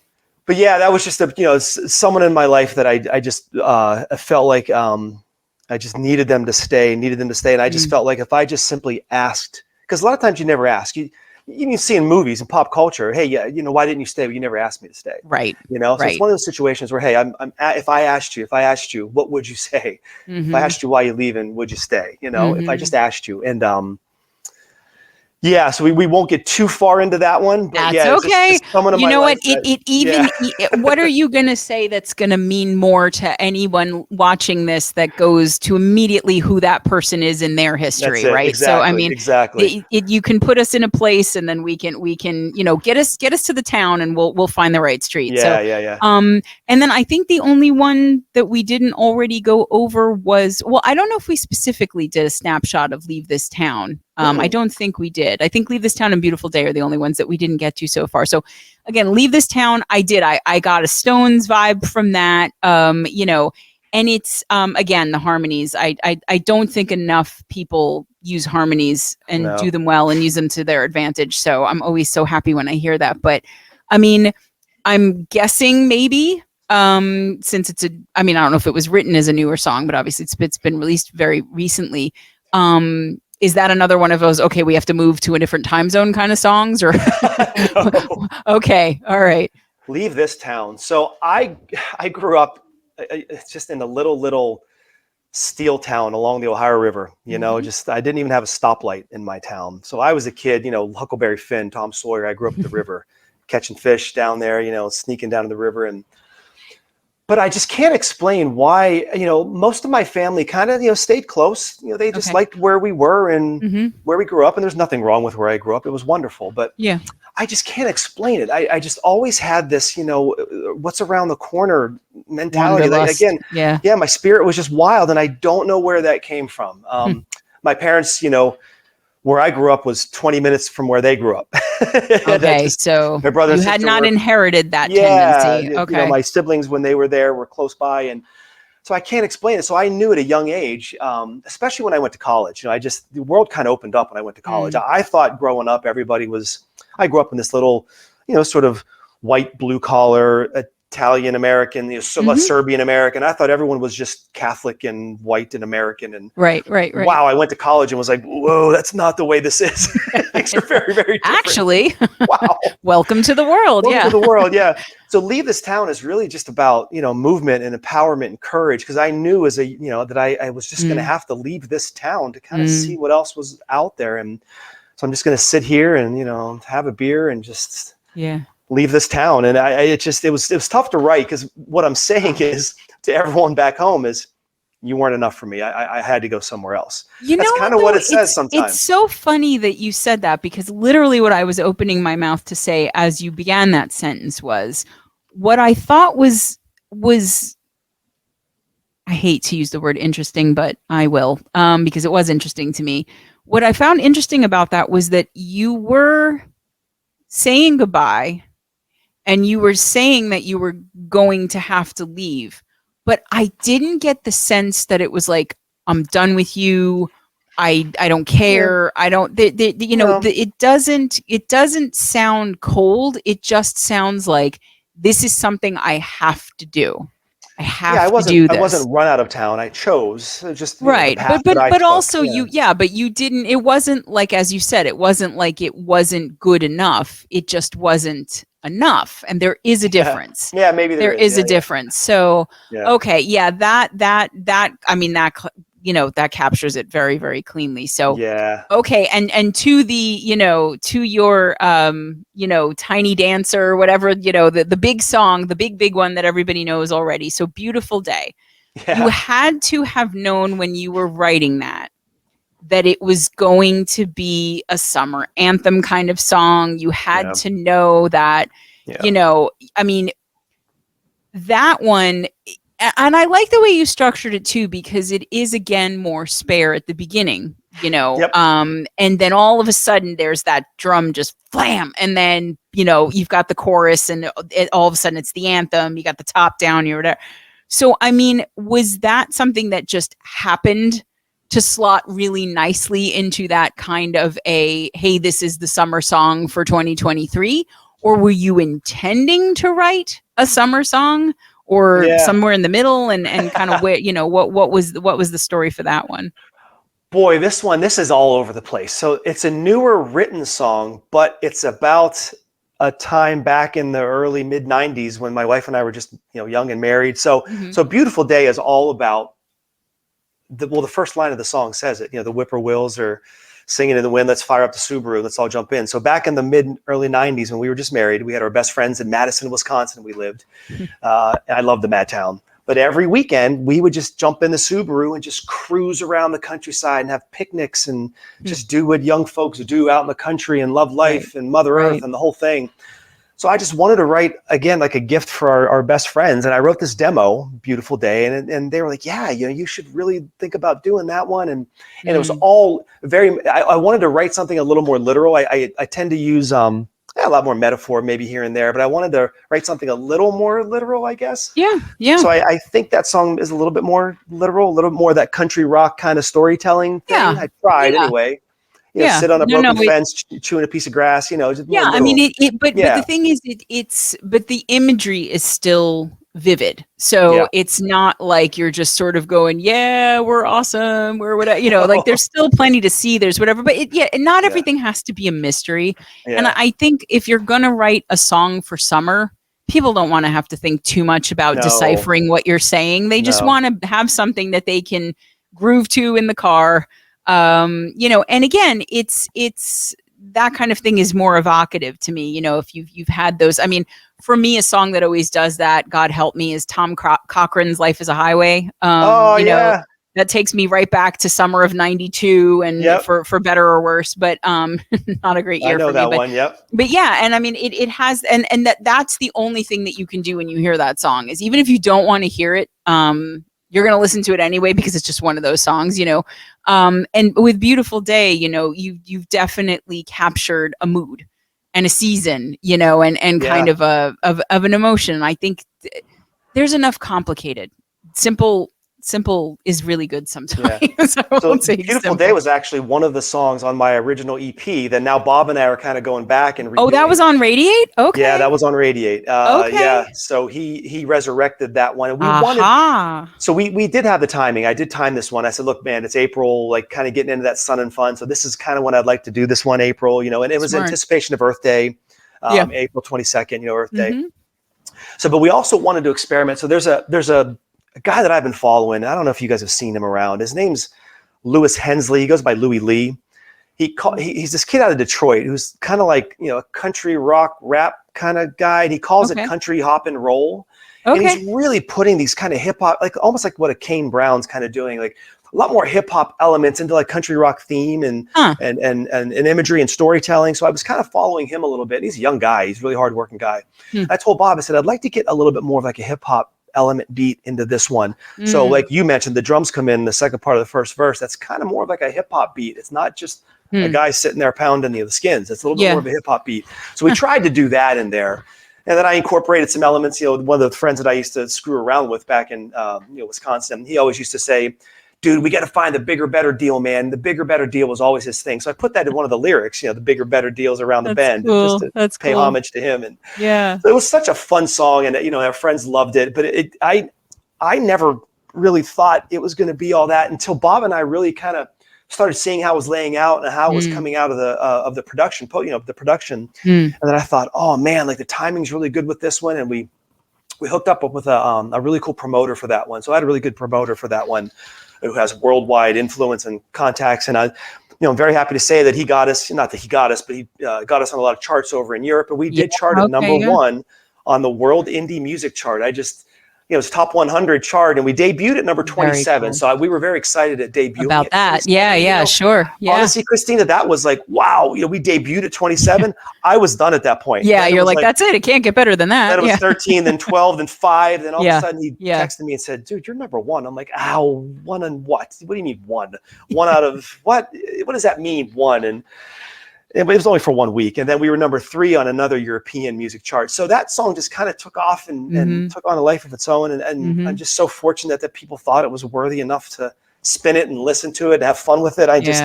It's no, but it's a good convergence of a good song and good timing and good marketing. And I mean, that's the holy grail, right? Like if you got to do all of them, all those things together. Exactly. No, I mean, so, okay. I mean, again, I thank you for indulging me on that. I have not done that with anybody else at this point, but that's going to make going back and listening to the songs again for me next time more, interesting in a different way, or, I'll be able to hear them in a different way, because one of the best things about doing this show is that, it's about getting to know the people as well as the music. Yeah. And so, being like, okay, so now, I mean, I figured you traveled. I mean, I've seen, when you were in Italy, I saw a flashback to when you were in like Tibet or something, and then basically were asked to leave because they thought you were a disease carrier. Yeah, I mean, so I knew you moved around a lot. I knew all of that. But I wasn't aware that your entire life has been itinerant to the degree that it has. And it makes sense, because I do think that a lot of your songs have this kind of feeling of freedom, or at least, dynamics, both, musically and just, emotionally. So it makes sense to me that, everything that you said fits. The only thing that surprised the hell out of me is Here We Go. I did not think we were talking about Penn State football. No, I really did not. No one would ever know that. And that wasn't even one that was supposed to go out either. That was just for funsies. And then I put it out. And then actually a young student writer from one of the Penn State magazines, heard it online and did this whole article about it. And I mean, that was just huge for me that, someone in the Penn State community wrote an article about me, so that was awesome. But that was just one of those real personal ones. And I don't know, I guess, but I want people to interpret it however they would like to. Well, that's it, and I heard it and I listened to it and I did not at all think Penn State. So it is definitely taking its own life form for everyone who's listening to it. So yeah, right on. I did want to make sure to mention too, because you've got a cool group on Facebook that's called Songbird 360, and the idea is that it's kind of like behind the music. Behind the music. It's also like that Unplugged, MTV Unplugged show, where you would get to sit down and, Stevie Nicks would sit there and go like, okay, when I wrote this song, I was breaking up with Lindsay again, whatever it was. And so, and I love that, I loved pop-up video where you get all these little factoids, whatever. You put this group together with the idea that people could join and not just share songs, but share stories behind songs, which it's kind of like a little mini Vox and Guest in a Facebook group, in that way. And so, I mean, talk to me a little bit about, what made you decide to do that? How's it going for you? I mean, obviously I see the posts all the time, but So honestly, you laugh, but behind the music, that VH1, was that VH1 behind the music? Who didn't love that? The Leif Garrett. Yeah. Was the best show of all time, the Leif Garrett one. So I was always a huge fan of that. And now, fast forward a long time later, just being in all these Facebook groups when I was first starting, a lot of people would just simply offer that to get people interested in listening. One thing that I do not like, I will say this, and I hate to say it this way, but when people say, hey, check out my new song, Christina, that's a pass. Every single, you got to give me something, man. Give me something, what it's about. Just give me something. So I saw people doing a lot of that, and I thought, well, heck, maybe we need a group where there's like a safe, and it's a private group, and I know that's a whole set of challenges, and you're experiencing your challenges with groups, and oh yeah, and trust me, I've declined many posts that you just don't know about. Oh, I'm sure. So I wanted to provide Songbird 360, not Songbird 69. Let's move on. No, not at all. The numbers are very different. So I wanted to provide like a private group where people can really, divulge. And I will say, people have put out like sentence after sentence after paragraph about what this song meant, and holy shit, like it is real. Some no of it different is than some of the very interviews personal. you've done. Like, holy cow, man! I'm just reading this. Like, should I be reading this? But they put it in public, a private group, in public. Yeah. And then, all of a sudden we were at 2,000 members. Like, I marketed a little bit. I just post a little bit. I never did anything. Never did any Facebook ads or anything like that. Right. We were at 2,000 members, and it just reading these stories, I just love. That's just part of the. We hear the songs, we hear the music, we hear all that, but we have no idea really what that person felt or thought that day. Right. And a lot of artists will say they shouldn't be saying that, because again, the song is now the owner of the listener. I shouldn't be telling you what I felt. Or it's not in the image that they're trying to project or whatever. I like to do it because I just did it with you for the last hour and whatever. I like to do that. So I wanted to provide a space, Songbird 360, where you tell the story behind the song. So 2,000 members later, we're still cruising. We'll see what happens. And it's cool because, when you said, like, if somebody just drops a link and is like, hey, check this out, I understand it. Obviously, because, people want to be heard, as we started this interview, with saying, like, that's the goal that everybody shares to one degree or another with their music. But because there is so much of it, there has to be something that distinguishes you, differentiates you, and will hook people, and it's funny because the bands that I've gotten the closest to a single one over the last, however many months, 4 or 5 months now, it was always because there was some personality in there. There was honesty in there. There was, more than just, hey, here's my music, listen to this song. I mean, Band Together gets spammed all the time, even by members who are in it and mean very well, that aren't maybe as plugged into the community and don't kind of understand the ethos of the group and all of that it's support and we really do listen and don't just, drop your links and dip and whatever. But like, I loved that because I love all of that too. I would sit there and watch behind the music. I would sit there and listen to the unplugged stuff, and I'm sitting there like, oh my God, after the break, what's going to happen with this thing? You get into it. So I'm glad that the group is doing as well as it is, because it shows that there are other people who want to hear those things too.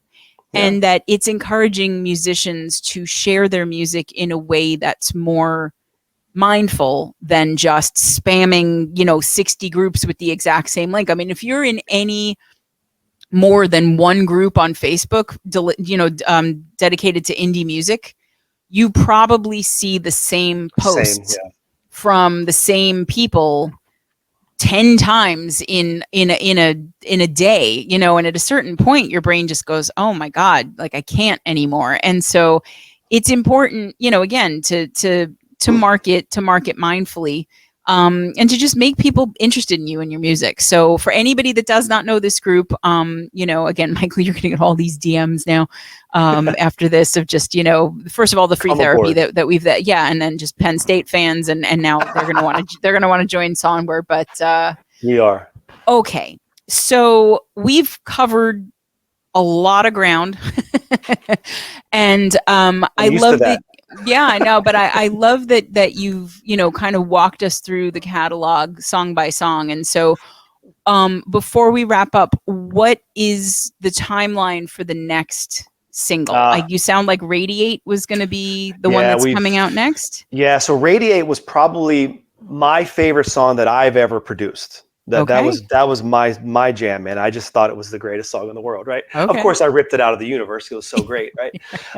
So I begged Bob. I said, "Look, man, I got to do this one." And one of the reasons why I wanted to do it is it's more in kind of that sort of grunge, sort of rock world, because we just did the whole kind of country rock thing, which has treated us very, very well. I will admit, it treated us well. Then we did My Way, which was just a complete departure of the formula.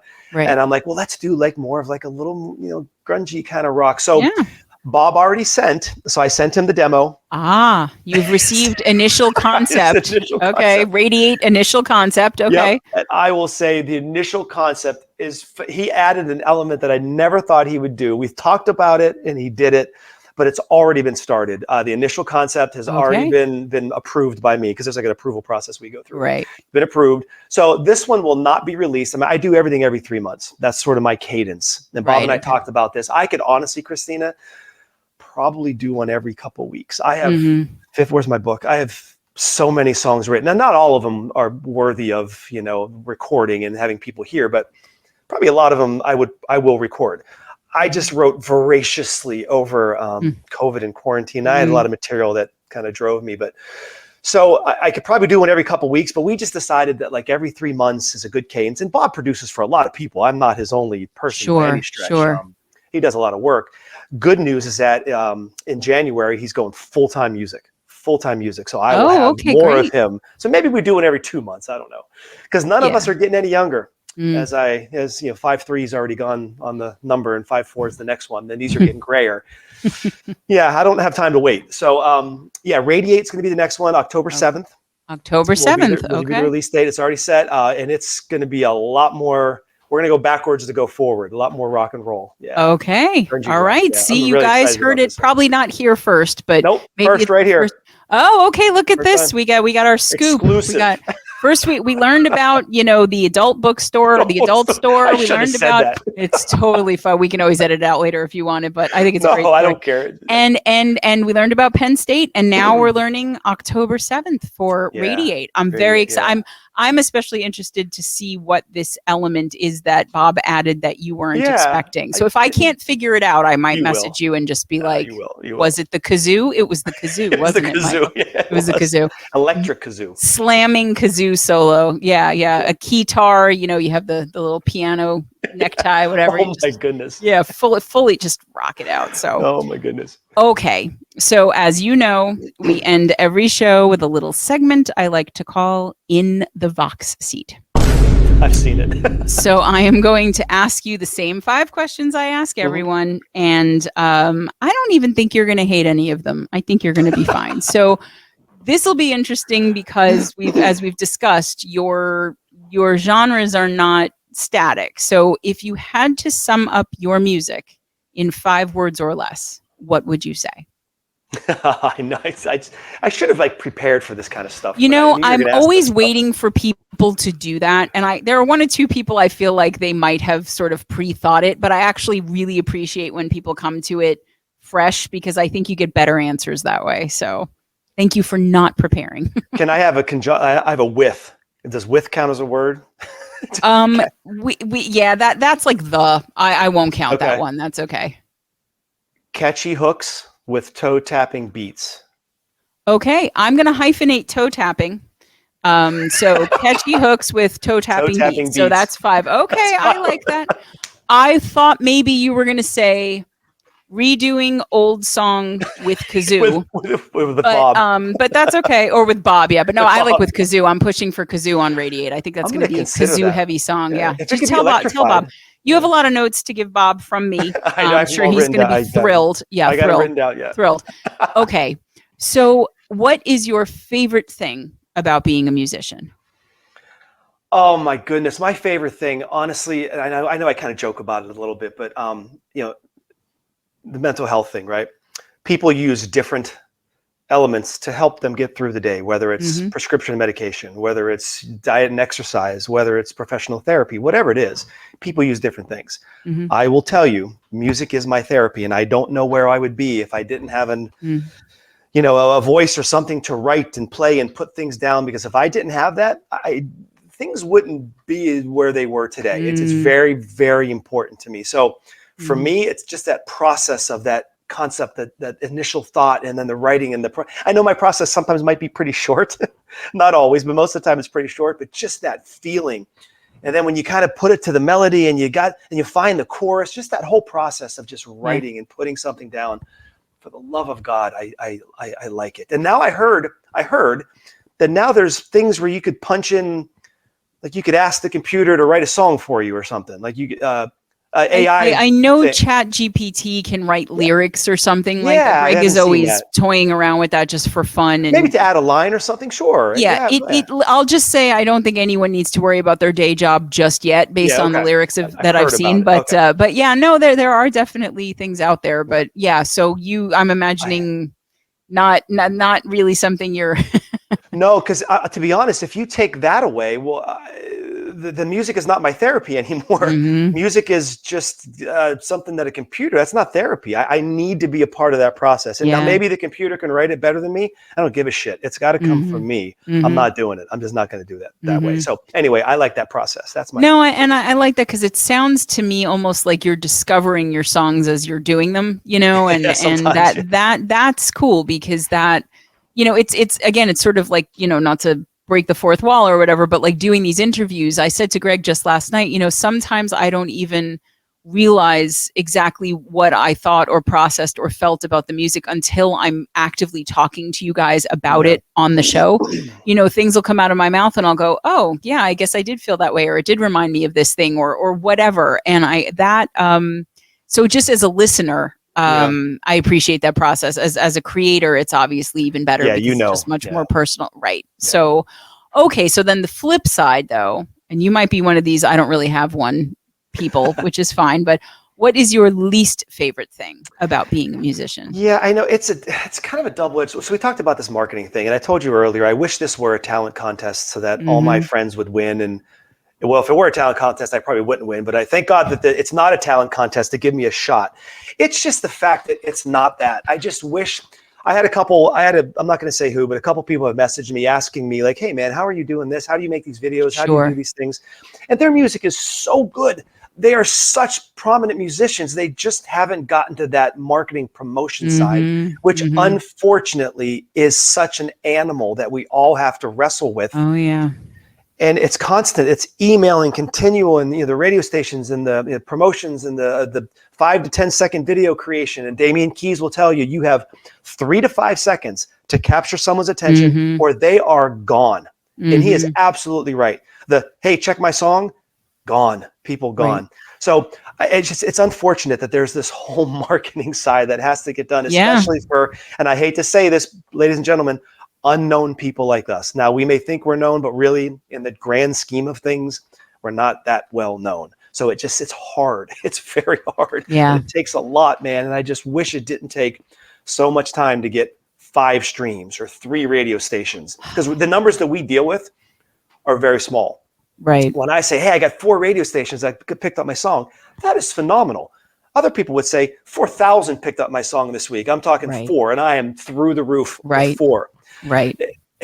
It sucks, but you have to do it, or else I see people, hey, I'm only at 900 followers. And well, unfortunately, you have to work a lot, really hard to get to that 1,000. I'm sorry to say it, but you are. Right.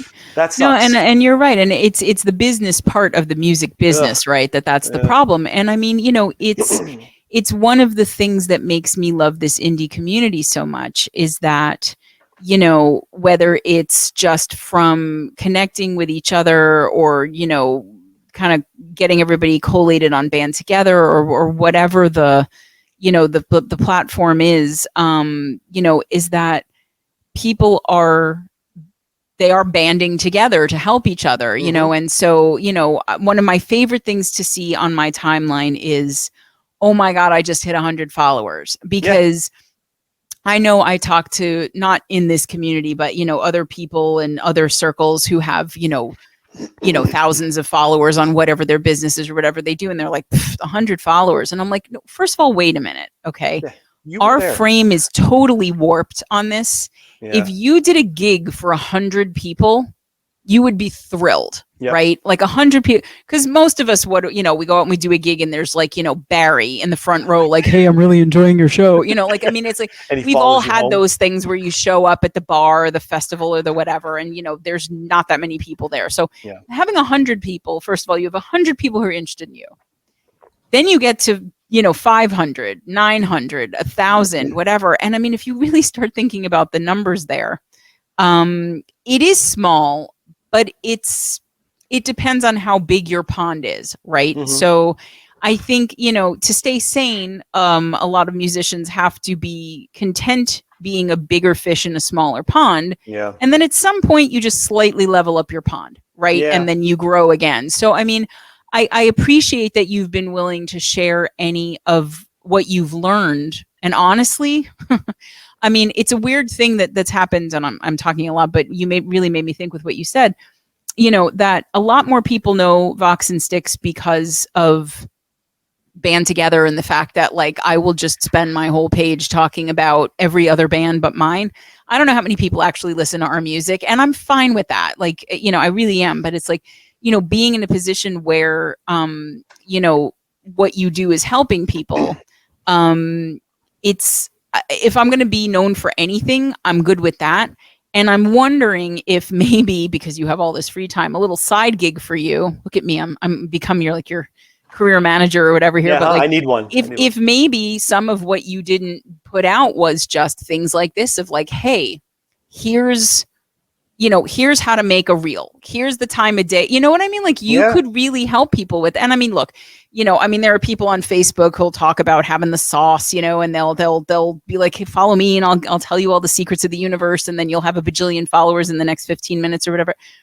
And a lot of it seems to be just following every fucking page that you see, whether it's like, Doogie's craft page or, like Bob's Plant World or what. Yeah. And I mean, like, I don't want my feed to be full of, No. Indonesian food blogs and popsicle stick people or whatever. Like, that's not, I'm here for the music. Right. But so the genuine interact, and I always say there's a difference between having like followers and supporters. Right. Yep. So I don't know, maybe as an offshoot, or maybe you just slip it into your lyrics, just be like, film a reel, put it out 9:30 on Thursday. I don't know, whatever. Every like you could morning, yeah, exactly. Right. But no, that. I mean, but my main goal there is not to make more work for you or make you give away your trade secrets or whatever, but just thank you for being willing to share with everybody watching some of what's worked for you, because, it is looking very meteoric from outside of it. It may not feel that way to you because you are literally building the meteor.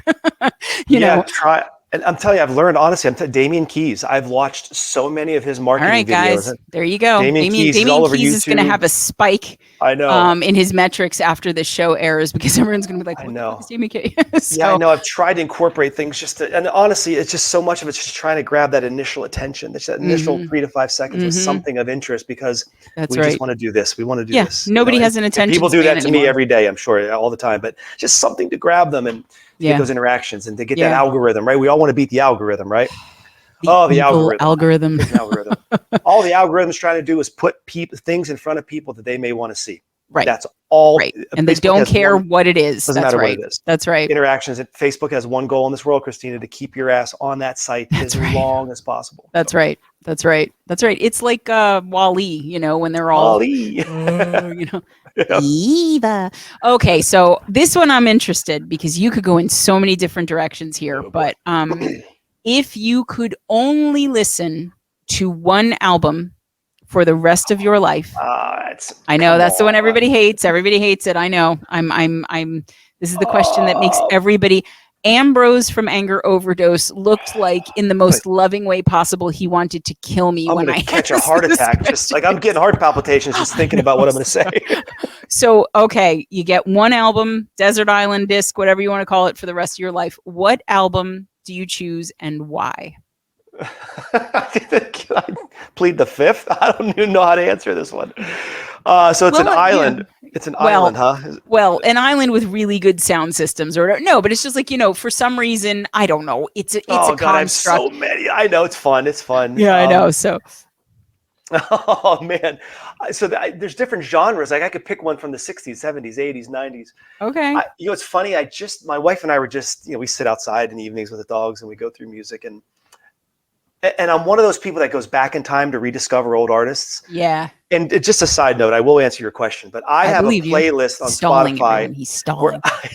I made a playlist on Spotify where I took the first song of the first album of some of the biggest 70s rock and roll bands you'll ever hear, And I will bet you that 50% of the time you'd never know that was the first song. Mm-hmm. So anyway, I'm saying I've gone back in time and kind of reinvigorated and relearned some albums. And I guess I'm just going to say this one album. And again, I could say 50 different albums. Fortunately for you, this isn't actually legally binding. So even if you go later, like you wake up at 3 a.m. and you're like, here's the song I'm going to write for tomorrow. And damn it, I should have said Larkin Poe. But okay, so what? Oh God, yeah. I'm going to say James Taylor, Sweet Baby James. Okay. That first album is a masterpiece. Okay. Masterpiece. I'm not mad at you for that one. Sweet and Baby thank you, by the way, for naming an album that I know. Some of these kids, I don't know what they're saying. I talk to so many metal musicians and they're like, oh, I really like, Desecrate My Mom's Boobs or whatever. And like that fourth track. And I'm just like, I don't know, Desecrate My Mom's Boobs, but I mean, and again, I what I do is I will go and listen to these, Opeth and Cradle of Filth and Children of Bodom and all of it. But I like that you said a name and I was like, I know him. And then you said an album. I was like, I've heard that. So yay for me. Yeah, I'm going to go with Sweet Baby James. It's just the fact that it was just a masterpiece. It's not, Oh, well, a couple of songs are kind of reflective for me. Country Road. I mean, that song, that if I could play a song, like I may even want to cover that one day. Who knows? Country Road is one of my favorite songs of all time. Just his songwriting. James Taylor is one of the best storytellers ever. And then people forget about his musicianship. That guitar style picking that I don't know how he's playing all those parts. Yeah. How many pinkies does he have? Simple. Like, are you crazy? So I don't know. I panicked. I got a couple more I could say, but I'm going to stick with that one, I guess. Okay. Pearl Jam 10. Can I put that's 10? A great album too. Okay. All right. Okay. Yeah. I'm done. But it doesn't count. You only get one because people are going to be like, well, Michael got 2. And then I'm going to have to give everybody 2. And, okay. But we started with controversy, pineapple on pizza.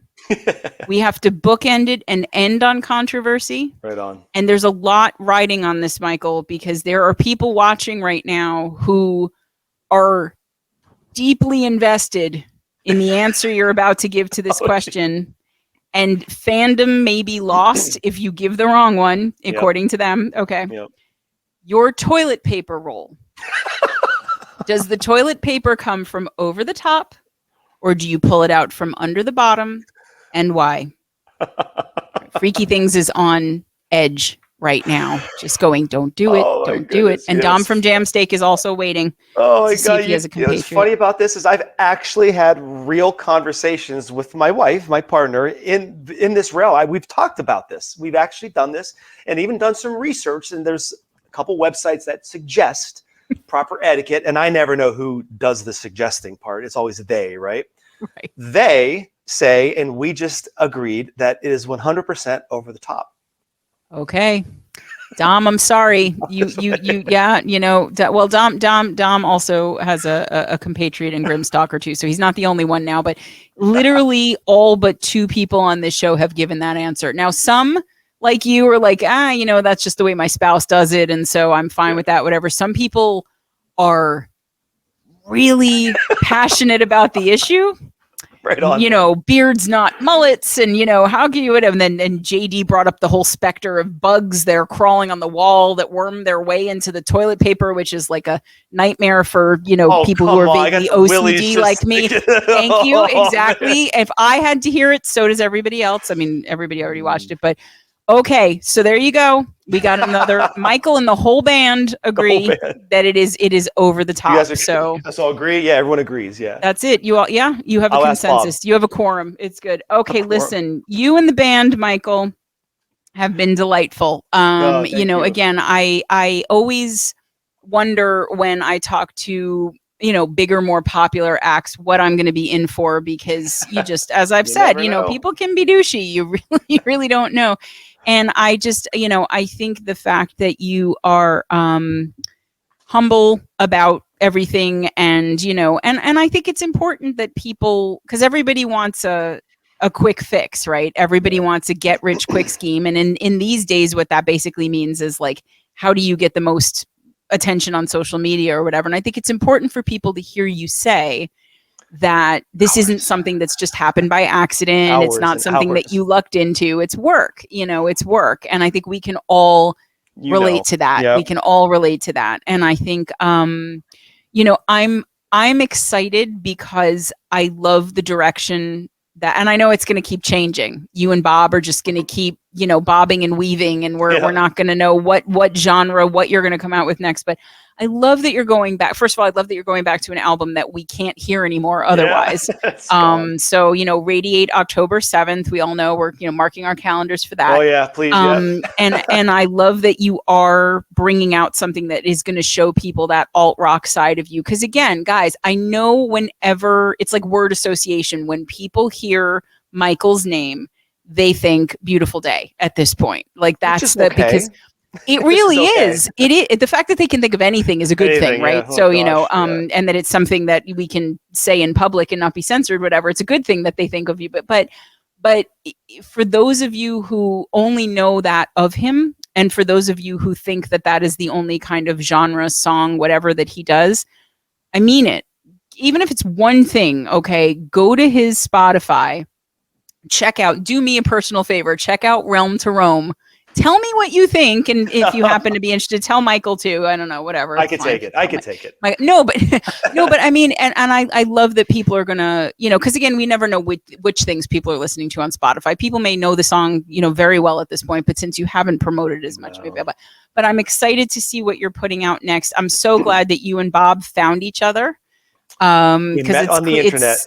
There you go. It's like musical Tinder, you just, you hooked up, you haven't even met, but you've shared all sorts of musical fluids together, whatever. But listen, you've been so much fun to talk to. I'm always happy to talk to a fellow Italian too. Yeah, right on. You notice my hands were going most of the time. I literally, I have been fidgeting with this zip tie because it is so hard for me, and I'm sure I still do it, and I don't even realize, but you're doing it right now. I know, right? I'm like, I literally have to force myself to keep my hands down because I should have done that. The very first live show that we did, I was talking between songs, and all you saw me doing was this. I just beat the shit out of my beautiful EV ND 76. I could not keep my hands. So I literally, it's like, if I can't sit on my hands because then the chair would be going like this. But fellow Italian, you moved your hands for me. I appreciate that. Thank you so much I know how busy you are spending the time with me tonight. This is wonderful. And I'm so happy we got to do this. Thank you so much. You have been by far a phenomenal. I've done a bunch of these, and this was absolutely the most fun I've had. So thank you so much for saying that. Now, if I go on your page in like a week and I see another interview that you did and you say the same thing, I'm calling you out on it. You could do it. The band lied to me. They lied to me. No, I'm going to assume you mean it. So thank you so much. And guys, listen, thank you for watching and listening to another Vox and Guest. We will catch you next time. Bye.